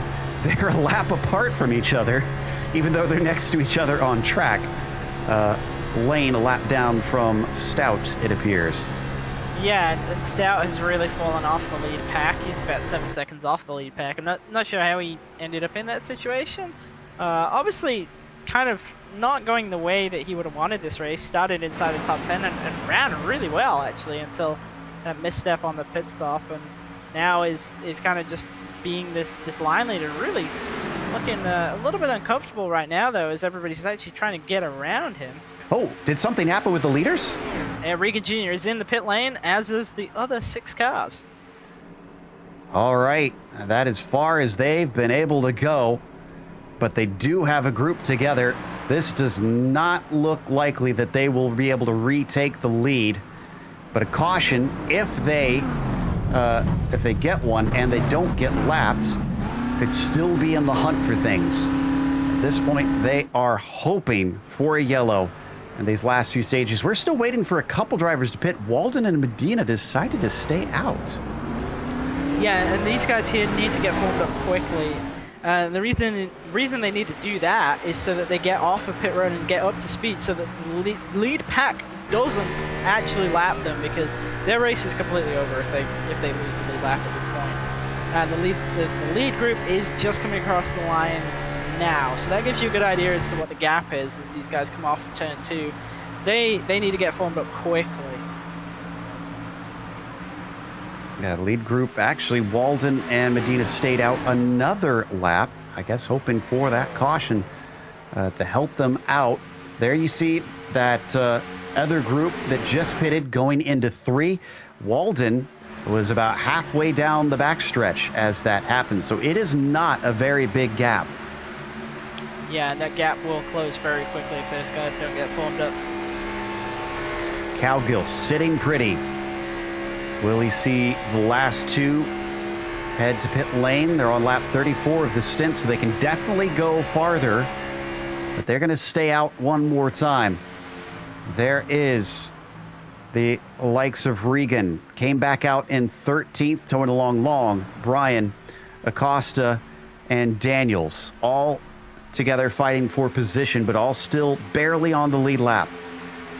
Yeah, and if this group can now make it to the end, obviously we know that Walden has to pit, but if the rest of this group can make it to the end of the race, we're almost certainly going to see a new winner in this series. Certainly, I think that should be a good time, as the 31 is biding his time, just waiting for those 2 to take their pit stop, which is not going to happen here. Of course, I wonder if Cowgill could get snookered. We've seen some good running from guys like Charles Sumner, who managed to get up to the top spot. Don't forget William Farmer's in there, Chad Brown, Matt Hilton. They're all on the same strategy, and I'm sure once it gets down to 1 to go, it is every man for himself. Yeah, absolutely, and that's where it really is gonna come down to trying to get formed with somebody and just trying to get the pack split up and kill all the momentum in it so that you can actually get paired up and get going with somebody, because you will be able to gain a lot if everybody kind of breaks apart. Now, if it does get a little spicy at the end before we get to that last lap, let's not forget we also have a green-white checkers in this series. You get 1 attempt, and if that happens, obviously that will bunch everybody up. Of course, those who are short on fuel will probably have to give up track position unless they somehow manage to really take it far, adding extra laps to the end of this thing. And Waldo Walden now on lap 37 himself, going past Zivkov just briefly. Put another lap on him.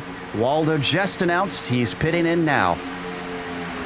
Yeah, just taking a look at the drivers who've already come down pit road, and we talked a little bit about them kind of maybe being ran down. I don't think that's actually going to happen. They're turning pretty good times. 48.6 for Regan Jr. last time by, whereas Walden's last lap was 49.3. You should see him come down to pit road now. There goes those last 2. And Medina goes with him. Looks like also Pat Harvey, Trent Dinkle, and Terry Marinero. And that will put them back amongst Regan Jr., Matthew Long. However, you mentioning, I think Medina missed his pit stop. I saw him back up just briefly. Since Regan, Long, O'Brien, those guys are going a little bit quicker than that front pack, I wonder if this is going to leave this second group behind. It definitely is. They're going to come out and they're probably going to get just blown by that group that's already come down and got up to speed. They might be able to get out and try and kind of pull them back with the side draft, but it's just, yeah, there's no way. That group that's been out there for a while is way up to speed, and they've already cleared them by pit exit. Yeah, Dinkle and Marinero were the first out, and they are just dropping like a rock. Medina with his extra long pit stop, unfortunately, even farther behind. Walden, now, did Walden spin on entry? He had 40 seconds cone to cone, and he's way behind them. This is interesting. I did see him have to back up to get in the box a little bit, but it wasn't a huge amount, though, so just have to check that. I don't think he had a speeding penalty, though. He would have been held for much longer than just about seconds. Now, that's Terry there that we just saw, the 33. I think he might be able to catch the back of this train, and he has. So this is the only one of that second group that strategy worked out for. Maybe. He's pretty far car back here. We'll have to see if he can actually close this gap up. Yeah, he's coming at him. He's coming at him. He's got 2 miles an hour over speed. He's in the group. Okay, so what is the gap now that we actually have it officially? Looks like 34 seconds between Fowler, who's at the tail of the first train, and Regan at the front of the next train. That is a little more than half a lap.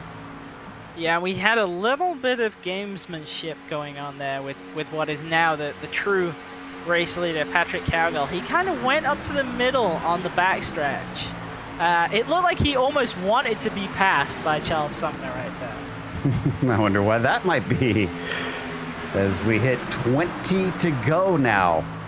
And Cowgill, who had a chance to save some fuel, doesn't have it anymore. Does he hand over that track position just to be certain that he can get to the finish? Or does he already have enough? Does he feel confident that he's done well enough in those early stages of the stint to try and get 40 laps out of this thing? Yeah, I don't know. I mean, the other thing is, though, that this pack can go really, really slowly and still have a lot in hand over drivers such as Regan Jr. who are in Here that he does it again. pack.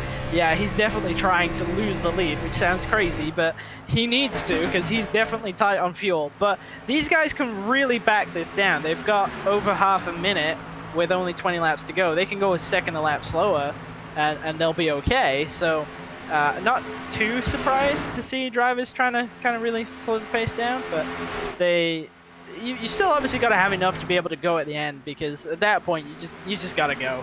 You know, like you're trying to win the race, so you can't kind of just be rolling around on the very last lap. You've got to try and save enough now so that you can go full speed when you need it. I think this backfired a little bit for Cowgill. He thought maybe he could get second in line, but that closed up pretty quickly as Farmer pulled into there.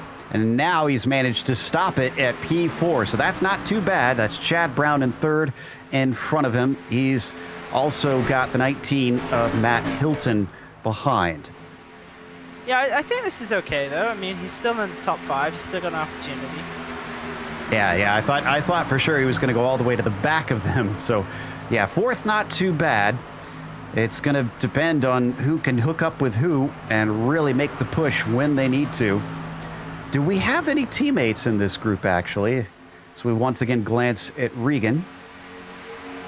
Well, we definitely know that we've got teammates in this group that's running around at a really good pace. And to give an idea of how much the leaders have slowed down, the gap last time by, 50.7 for Charles Sumner, 48.7 for Regan Jr., so catching a 2-second lap. That will be enough to close the gap before the end of the race. So unfortunately for Sumner, there's no other Ramrod cars out there. William Farmer, that's Outsiders Racing. Marinaro's not in that group, I don't believe. Is Ed Fowler in there? No. So he doesn't have any help. We've got Chad Brown. Which team is he on? He is unaffiliated, so Brown really is on an island of his own, unfortunately, team-wise, unless he's got some friends in that group. Chad Brown actually having a really good run today. We don't tend to see him run too often inside the top 10, but he started 9th, and it's kind of been a feature in the top 10 for the whole day, and obviously is now actually in a really good spot. Might be able to pick up a win here. That would definitely be something to see. Cowgill races for Waterback Orange. Cervantes is the only other one, so he's also got no help. I think this is all a bunch of lone wolves, essentially, at the top of this group. This is going to be fascinating. Actually, no, I take that back. Fowler is there. Fowler is with Farmer, I think I said.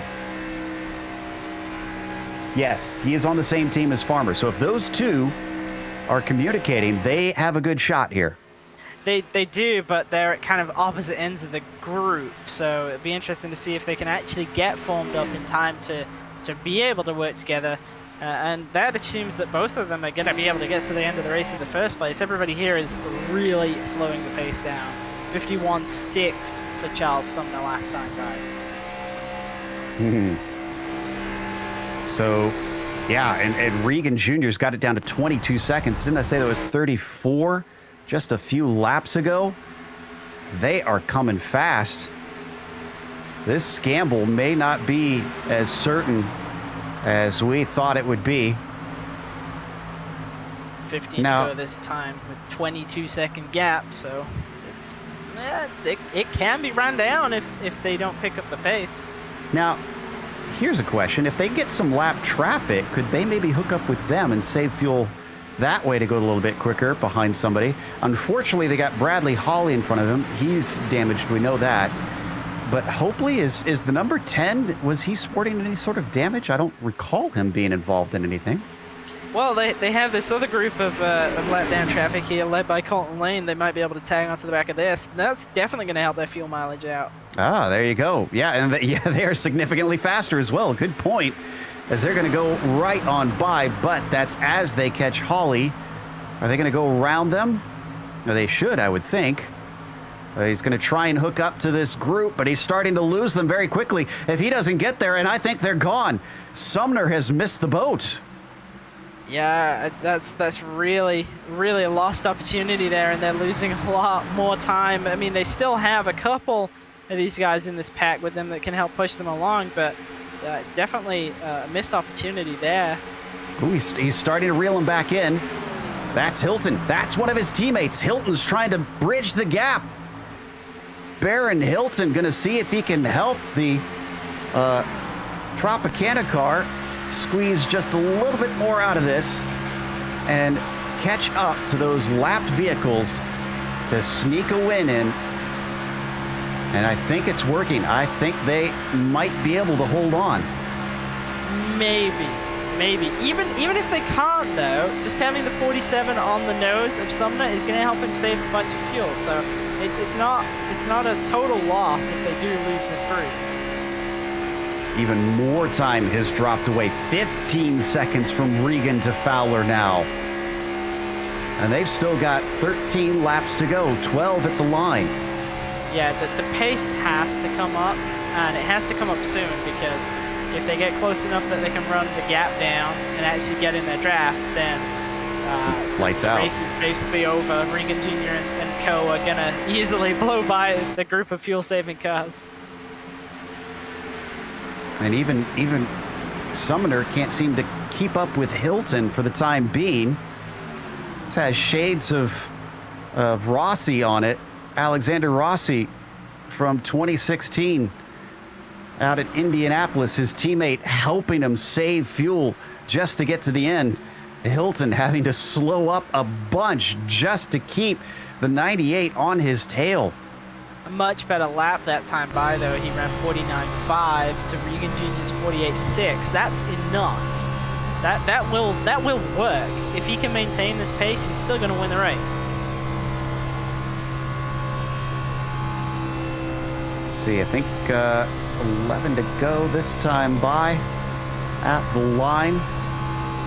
They're also gaining on Adam Zemke in the 57, but they've definitely dropped those in front that certainly looked a lot better pace. Duke, Stout, Witt, Colton Lane, who worked their way back onto the lead lap.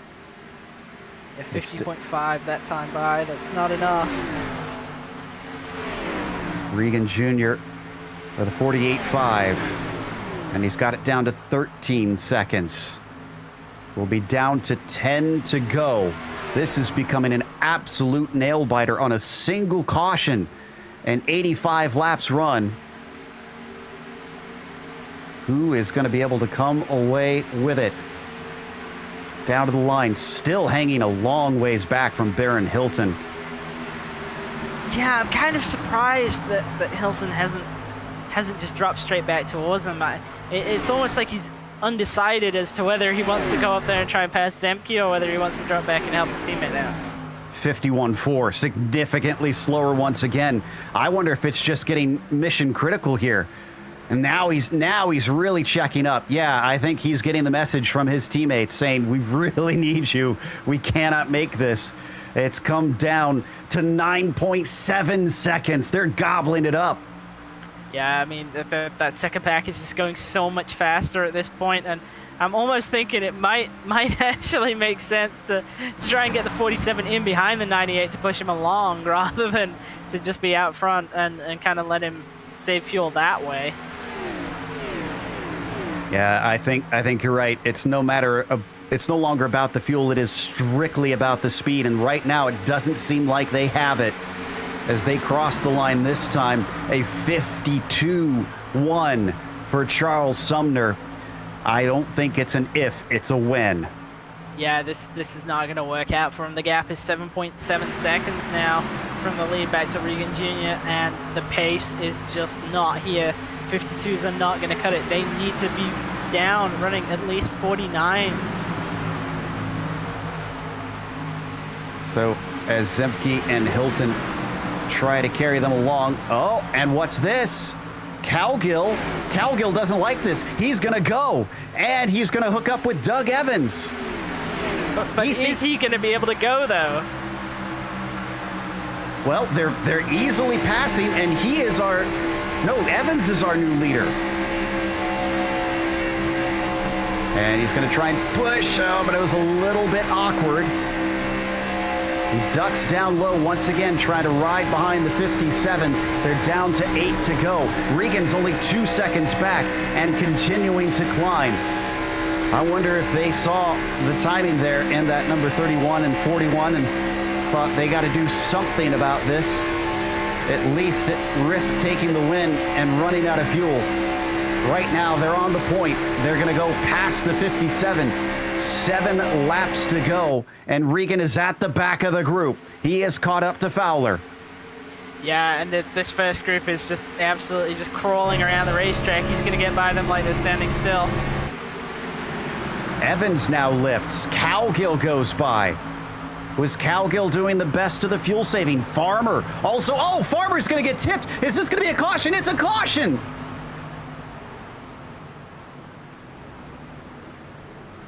Ooh.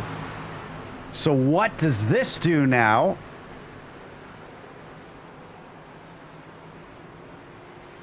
Let's take a look at the replay.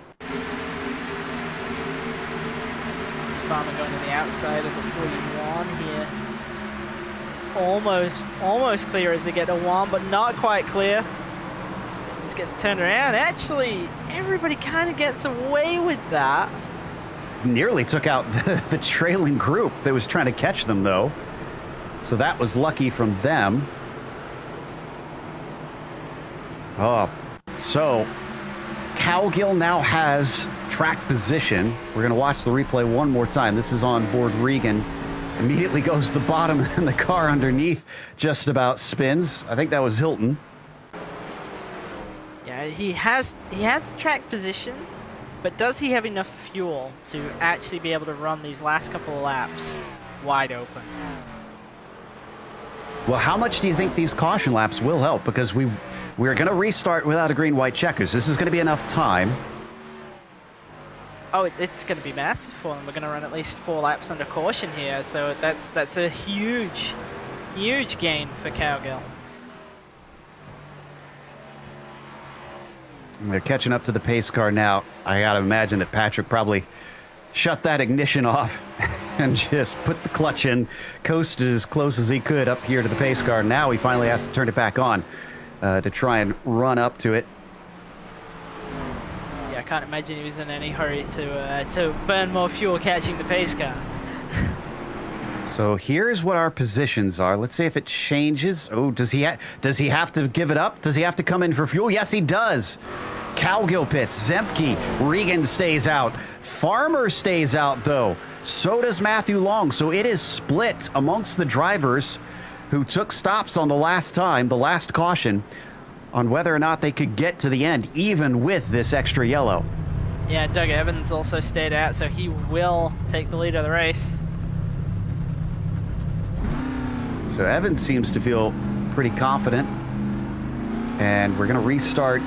Well, let's be 3 to go, I think, is when we'll get the green flag. Looks like our lucky dog was Cervantes. Yeah, it's good news for Cervantes, actually. that he's now back in the race. Obviously, he's got a clean car, so he might be able to feature in this last restart. As long as you're on the lead lap, when it comes to Superspeedway racing, you're in the hunt for the victory. But will we stay green to the finish, or at least to the white flag? Because if they get the white flag, then they cannot throw the caution, and we are going all the way to the end. That's the big question mark. Richard Regan Jr. will restart on the outside. Who's going to be with him? Matthew Long will be teamed up behind him.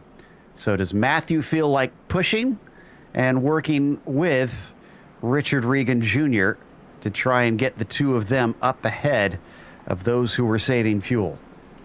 I kind of think his best opportunity is actually to try and push Doug Evans out there, and then try and get around him on the last lap. I think it's going to be difficult if he immediately goes up to push Richard Regan Jr. Then he's going to have a hard time trying to win the race from him.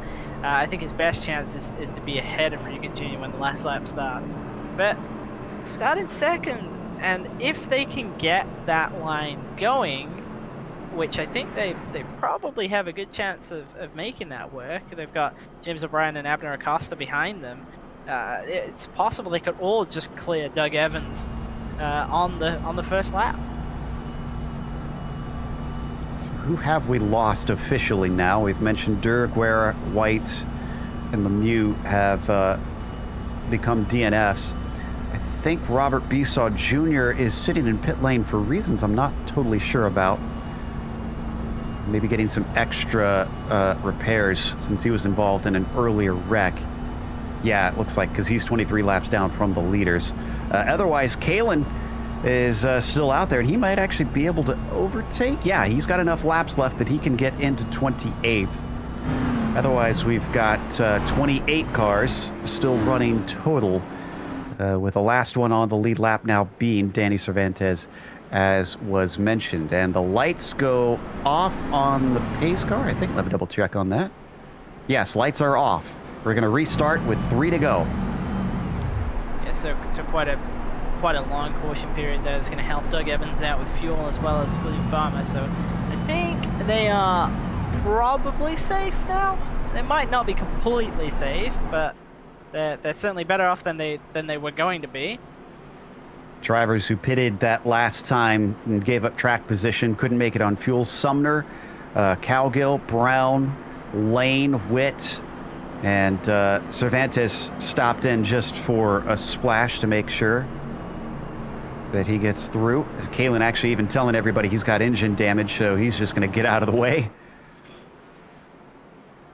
Yeah, an unfortunate race for Kalen. Obviously damaged quite early on, and it's always going to hurt you around a place like this. So good job by him to kind of stick it out and try and get the result that he can get.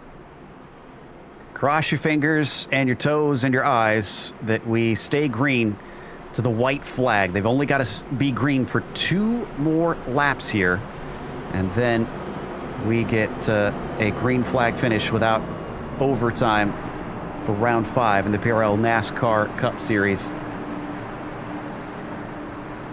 And we see Doug Evans in with a shot in that 41.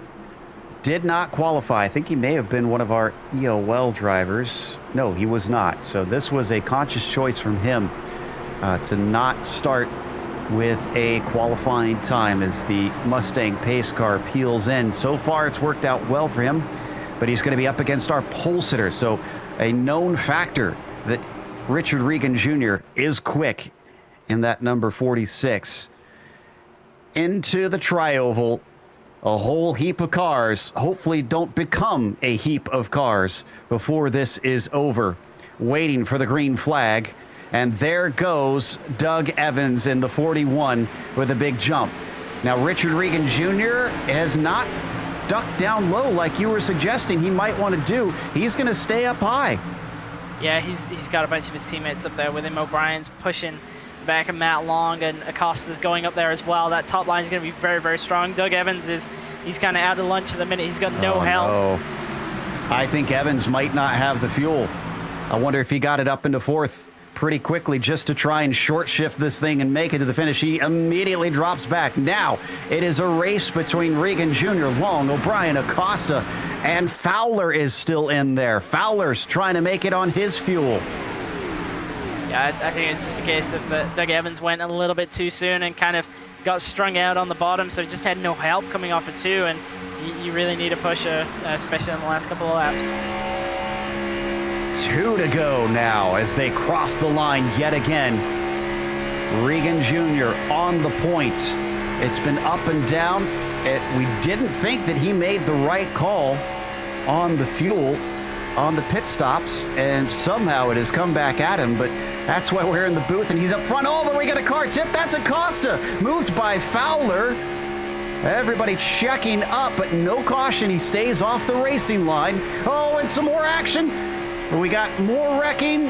I think we might have a caution. So far, so good. The 33 drifts back up. The 19 is prone, and there's the caution. We were just shy by a few hundred feet. We're going to go into overtime. Yeah, and actually, it looked like the caution happened later on. I saw the 77 of Joshua Daniels being turned around towards the exit of 3 and 4. What kind of kicked that off was Acosta was a little bit off the yellow line, but I think he kind of did have right to stay where he was. And then you see down into 3, kind of the secondary incident. And then we had Joshua Daniels running in the middle, tried to get back down, and gets turned around by Chad Brown. Yeah, there's the first incident. And he hit the wall very hard, unfortunately. And yeah, from there, it was a checkup and a chain reaction. Yeah, so you see here, you see Acosta goes a little bit high, and he's got Fowler right behind him. Fowler ducks to the bottom side, and it's really not quite a full car's width there. And I think Acosta felt like he was still kind of in that bottom lane, and it seems Fowler thought that the line was his. And unfortunately, I mean, it looked like so many of them were desperate to keep it straight. They wanted to see this one finish under green, but they couldn't. Oh boy, there is some hot talk over the radio right now. Yeah, a lot of unhappy drivers after that. Obviously, the kind of the stack up started on the backstretch after that first incident where Acosta got turned down into the wall, and it just sort of continued from there. Everybody's trying to get what they can get, which is totally understandable. It's coming down to the end of the race, and unfortunately, it just went bad. And a lot of guys got turned around, a lot of guys got in the fence, and a good day has turned to a bad day for quite a few drivers quite suddenly. Here's the ones that are risking staying out. I guess they do have enough fuel at this stage because they had a chance to come in this overtime. Ed Fowler, Doug Evans, and William Farmer, all on 42 laps on fuel at this stage. Yeah, and obviously now they're kind of in a bit more of a risk than they were before. With it kind of going to scheduled distance, having that caution period was quite helpful for them because it just took racing laps away. But now going into overtime and actually doing more laps is not what they would have wanted. You see Fowler actually running down on the apron here. That's not a good sign. Evans isn't, interestingly. He is now. Now he is, and so is Farmer. I think they're realizing the gravity of the situation now. And unfortunately for them, they're going to have to give up track position. Drivers who did before, Sumner, Cowgill, Witt, Brown, they're kind of dispersed from 9th on back. So they're not too out of it, but they're going to have to hope for a lot of chaos if they want to try and jump up a lot of spots and snag a win. Yeah, I think realistically the only thing that's going to help them get the win at this point is if there is a big wreck at the front, and I just don't think that's likely. There's a lot of teammates up here. Obviously Acosta is gone, but we have Regan Jr., James O'Brien formed up in the bottom lane on a green-white checkered. I just don't see that combination getting broken up at all. I agree. It's going to be a tough nut to crack for sure. And let's see if we get the one to go on our restart here. Now, actually, where is our time? Let me double check on time because we might be close on that.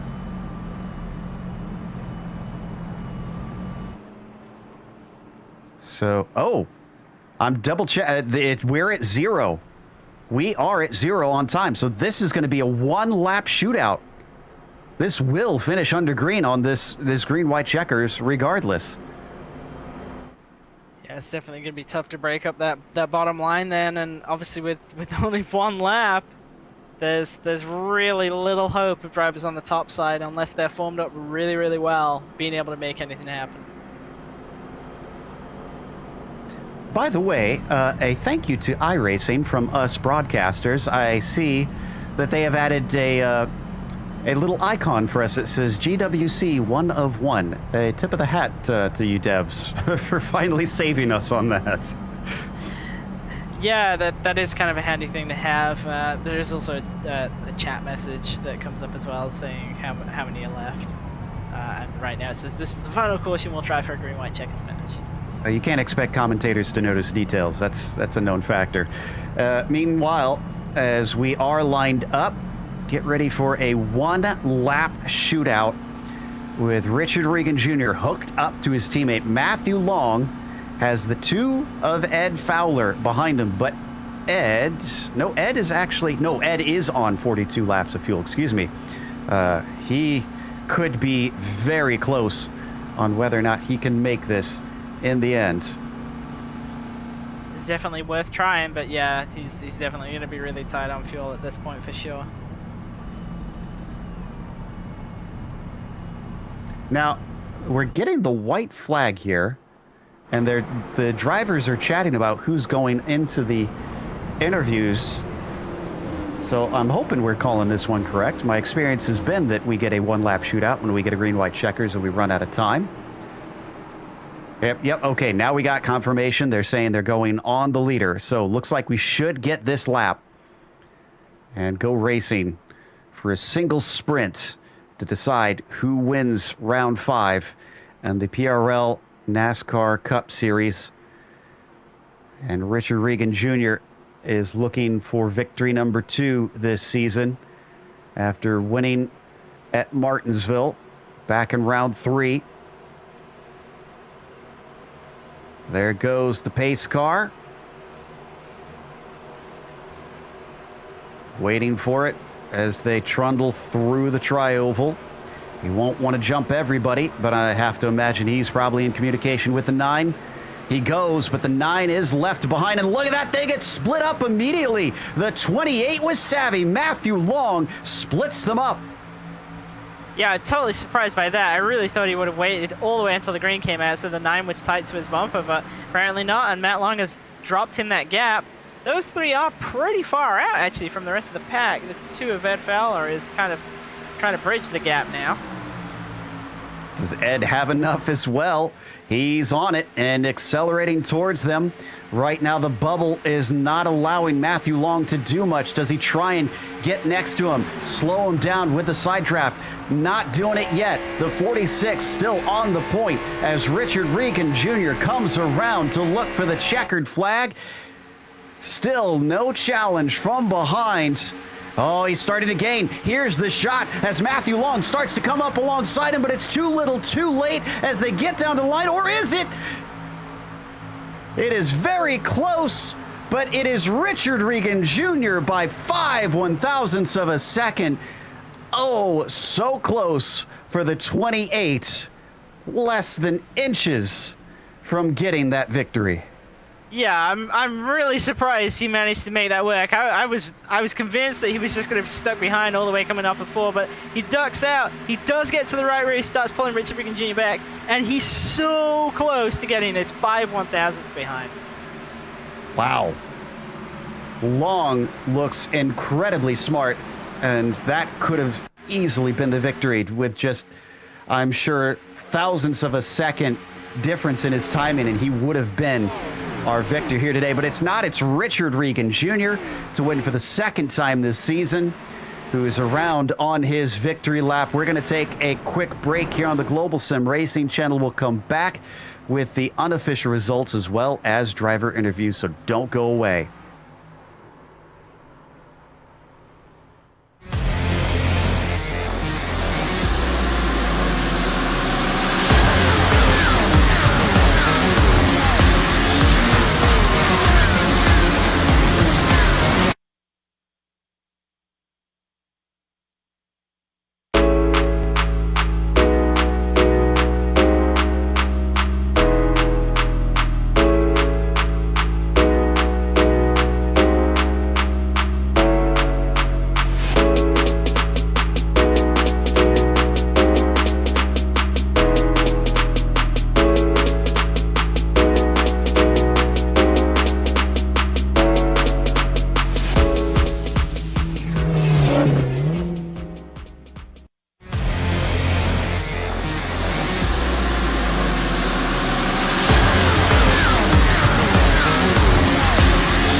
Welcome back to Talladega Superspeedway.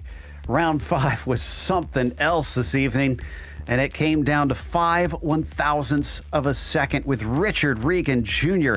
taking the win from the pole, but he certainly played an incredibly savvy race, calling the pit strategy right and calling the end of the race right with that one-lap sprint. Matthew Long came up just shy, nearly getting past at the line, pulling some side draft, but having to accept second. James O'Brien also within a tenth of a second of our leaders, taking third and rounding out the podium. Ed Fowler did get to the end with 43, 44 laps. Who knows how many he put on it by the end of that thing, but finished fourth with Doug Evans in P5 and William Farmer in 6th. Trent Dinkle managed 7th. You've got Pat Harvey in P8 and Chad Brown in 9th. Waldo Walden started in the front row, but had to settle for just a top 10.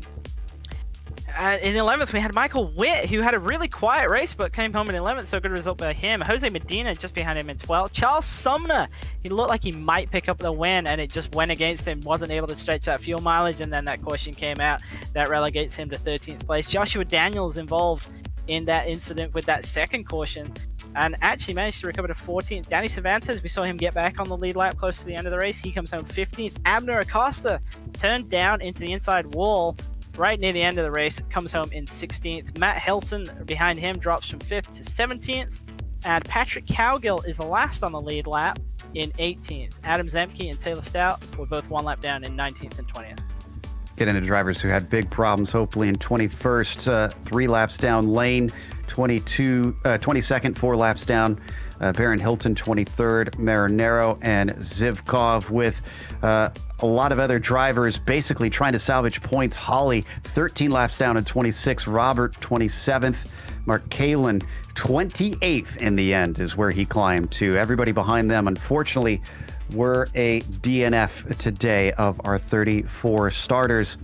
Richard Regan Jr., though, is our victor in the end. And Richard, I have to say, sometimes we get proven why we're up here in the booth and not down on the track. We doubted that call to not pit during that second, or that the first caution rather, of this race. We thought for sure you guys would wind up getting completely beat by those who were able to stretch the fuel to the end, but it worked out. Yeah, my car was trimmed out. We had awesome help. I got to thank Matt Long and Taylor Stout first off, because they're not really teammates, but I asked if they needed help tonight, and we needed help because we don't have Brandon, and they wanted to help out, and they were awesome team players. So I got to thank them for everything. And my car was wicked fast, and when I passed the field on the outside with them, I knew that if we got lined up, that was it. And then when we did pit under green there on that last pit stop, I taped up a lot, and they started picking up the pace when they stopped saving fuel. And then I was like, all right, guys, it's go time. And we were started to be 2 seconds faster than them a lap. So it was crazy. And then the caution kind of throwed us off a little bit. We thought we were going to not be able to pull it off, but worked out in the end. So then I have to ask, that last restart with the sprint to the line, was that planned with Long slotting into second? We were surprised by it. We figured you and O'Brien would be the ones teaming up. Yeah, Matt worked with us all race, and I asked him, I'm like, hey, man, I know it's the last restart of the race, so if you wanted to jump out, you can. And he's like, I'm going to ride with you guys. I'm like, all right. And, he had all the right he wanted to try to jump out on the tri-oval, and it was close. But, Matt's a wicked good guy, so isn't Taylor. So, if he would have won, I wouldn't have been that disappointed, because he helped us out a lot tonight and was an awesome team player. Second win of the season. That's definitely going to help you along with things, although you're still chasing Long in the championship after this. Heading off to Kansas, how do you feel coming back to a mile and a halfer? We'll see. I don't know if I'll be able to run next weekend. I'm going to be running my real car, so it depends on what time I get home. But if I do end up running, I think we'll be fine. I'm going to put in the work like I normally do with James O'Brien, Brandon Walter, Sheldon Adkins, Josh Conker, all those guys we put in a lot of hours all week, so we're going to be ready. So Well, we look forward to seeing you when we head back soon. So congratulations on the win, and hopefully we'll get more chats as the season progresses. thanks. I'd like to shout out my sponsors, Private Label, for coming on board this season. Well, this year actually. Team Hype, Ethica, Susan G. Coleman, Multiple Sclerosis Society, Neonism Paints, Oculus Glasses, Ty Stover, Tommy Milner, like I said, Sheldon Adkins, Brandon Walter, Josh Conker, Abner Acosta, James O'Brien, everybody, and everyone that watches. That was Richard Regan Jr., our winner here today. The man who was shy by inches was Matthew Long. Christian has caught up with him. Matt, it was so close. We thought that you almost had it right there at the very end, but we heard from Richard Regan Jr., and we heard that you guys were all working together for the whole race. So despite not being able to get the win and being that close to it, you got to be pretty happy to survive Talladega with the top 5, right? Yeah, that's exactly what we needed. And yeah, thanks to Richard and James there. They were bad fast, and our cars worked well together. So, it was nice to work with them and, keep our cars in a pretty good position.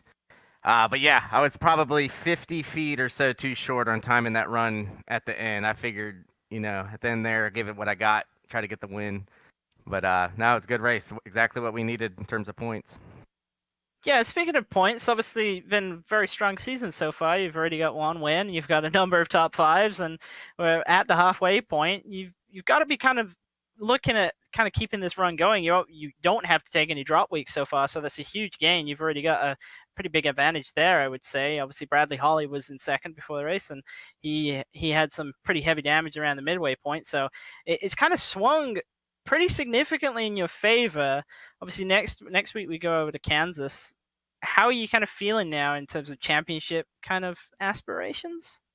I think these guys are bad fast, and we got some 1.5 milers coming up with Kansas and Darlington, and I can't let up at all. I think these guys will be at the front every race, and I'll keep that in the back of my mind. I think in terms of risk and making sure I can keep these clean runs going, but I can't let up at all. Those guys will. There's still half the season left, so those guys will be there, and if I don't keep it up front, they'll catch up. So. We'll see. I am looking forward to the road course. That's kind of a wild card race up, in the back half of the season here, and I've run strong on those in the past. So, we'll see how these guys are running on it, but we'll see. Well, it's definitely looking promising so far, and unsurprisingly, you'll continue to be the points leader after tonight. So, congratulations on that. Congratulations on the second place finish. And before we let you go, is there anybody that you'd like to give a shout out to? Yeah, absolutely. I want to thank Pebble Isle Marina, New Johnsonville, Tennessee, there in King Creek Marina in Stewart, Tennessee, for being on the car this season. James Bird for hooking all that up with us, and my teammate Taylor Stout there. He was running right there with us and got some of his own trouble. And then also, just all the friends and family that are tuning in every week. It's great to have their support and cheering me on every week. So it's been fun. Well, thank you for coming and chatting with us, and good luck for Kansas. Up next, we've got third place finisher James O'Brien, also working along with Regan and Long. James, we talked a lot about the new draft system here in iRacing today, and it certainly seemed to have a pretty big effect on how the race unfolded. What was it like from your perspective? Did you do a lot of practice with it coming in? Did you kind of know what to expect? I did a lot of reading. I was out of town all week and had to buckle down today and try to learn, and all I heard was negative things pretty much from everybody, and it was definitely more difficult to drive and not as fun as it used to be, or as it was, but I kind of got the hang of it as I was going through. At the end, I just needed to pick up my spaces that I lost at the beginning, so yeah, not really a fan of it, but I mean, I'm sure we'll all get used to it. You were among those who pitted during that, or did not pit rather, during that first caution of the afternoon. Before it started to unfold and you started to catch that group that did pit, how confident were you in that call? I was pretty much set in stone with it. I didn't even question it. It was just the team strategy, and we have a lot of great guys that help out. We teamed up with James Bird Racing there for the race that honestly gave us the edge, I think, because they're really fast guys there from what we can tell so far this season. You just got to stick with it. You'll lose a race if you try to change your strategy halfway through, especially at a track like this. You got to be very confident with it. Obviously, this is a marked improvement over last round's finish at Richmond. I don't want to talk about that. Can you carry the momentum off to Kansas? I try to strive for consistency like I always do, and Kansas is one of my favorite tracks. I love that place. I'm hoping they didn't change anything I don't know about, like they did at Atlanta, but we still finished strong there. I probably would have eked out, I think, a win last week. I had a pretty good strategy there, but obviously that didn't happen. And I'm really happy to just survive Talladega. Finishing is a achievement in itself. But yeah, Kansas, I'm going to look forward to it quite a bit. Awesome stuff. Well, who helped make this podium possible for you today? Everybody at Private Label Team Hype. We got Richard, Regan, obviously out on track. Brandon Walter had a little bit of a no-no last week, so he had to kind of sit and watch with us. And Sheldon Atkins, he's helping out with sets now. We got Josh Conker, Tommy Milner, Ty Stover, and then everybody at James Bird. I don't know everybody except for the drivers there. So you had Matt and Taylor there. They were really fast and easy to work with. And obviously all the sponsors that we had with the Private Label, the travel goods, and Ethica outerwear and all that. And Million Autos, who's on board with me, motorcycle parts. It's been a great year so far. A little bit less consistent than I'd like to be, but I think it'll start turning around. Well, this is a good step towards turning that around, as that was James O'Brien, third place finisher here today. One last conversation. Christian's caught up with Trent Dinkle, who got back up to 7th. Trent, you started back there in 30th without the qualifying time, but you did actually get up to 7th by the end of the race, and it looked like it was kind of a little bit of a wild one towards the end of that, and kind of talk us through your race. So, I mean, I was kind of, with how practice had gone, because I didn't have any chances to run any official races this week, so I was kind of pretty well coming into this content that I was going to finish deep in the pack, so I just kind of hung back. And then, you know, before that first pit stop, I was in that back group, and we were falling way off the lead pack, so that was kind of more of like, okay, well, I'm just going to finish back here. And then, you know, I'm really surprised I finished up there, because both times I pitted, I got stuck completely by myself, and every time I would come out of the pits, I'd miss the pack by like a second, and then I would just see him drive off into the distance, and then I kind of got lucky with that last caution and took the bottom side from Joshua Daniels and just kind of went around and cleared all the chaos, and then just kind of stuck right where I was before the caution came out. So, well, definitely a solid result. Obviously, another top 10 for the season, and we head to Kansas next time out. You kind of got any thoughts on that one? Obviously, mile and a half track. We've been to all kinds of tracks so far this season. It might be nice to go back to something normal, right? Yes, it would. So I'm still relatively new on here, so I haven't ever raced Kansas. So hopefully, you know, I seem to do a lot better this year at the mile and a half than obviously last year. So hopefully I can, you know, pick up kind of like Atlanta. I finished pretty good there, so hopefully I can keep it up and we'll finish good in Kansas. Well, it'll definitely be interesting to see how that race goes. I hear that you can run the bottom of the racetrack now, so that'll be an interesting one for sure to see. And Yeah. I'm hoping that leads to some good racing. Before we let you go tonight, anybody you'd like to give a shout out to? Definitely Rocket Racing Setups. You know, they've been helping me a ton. They make super fast stuff, so you know you can always head over there and get all the setups for all this stuff. Thanks to my mom and dad, because I know they're out there watching right now. And that's probably about it. Well, thank you for coming to chatting with us, and thank you for carrying an onboard camera as well. Yeah. Definitely glad to have you there. Yep, we'll keep doing it. That was Trent Dinkle with the 7th place today, and that's going to wrap up our interviews for what was a very entertaining race. And of course, we got to thank our sponsors as well, starting with Simulation Motorsports Affinity.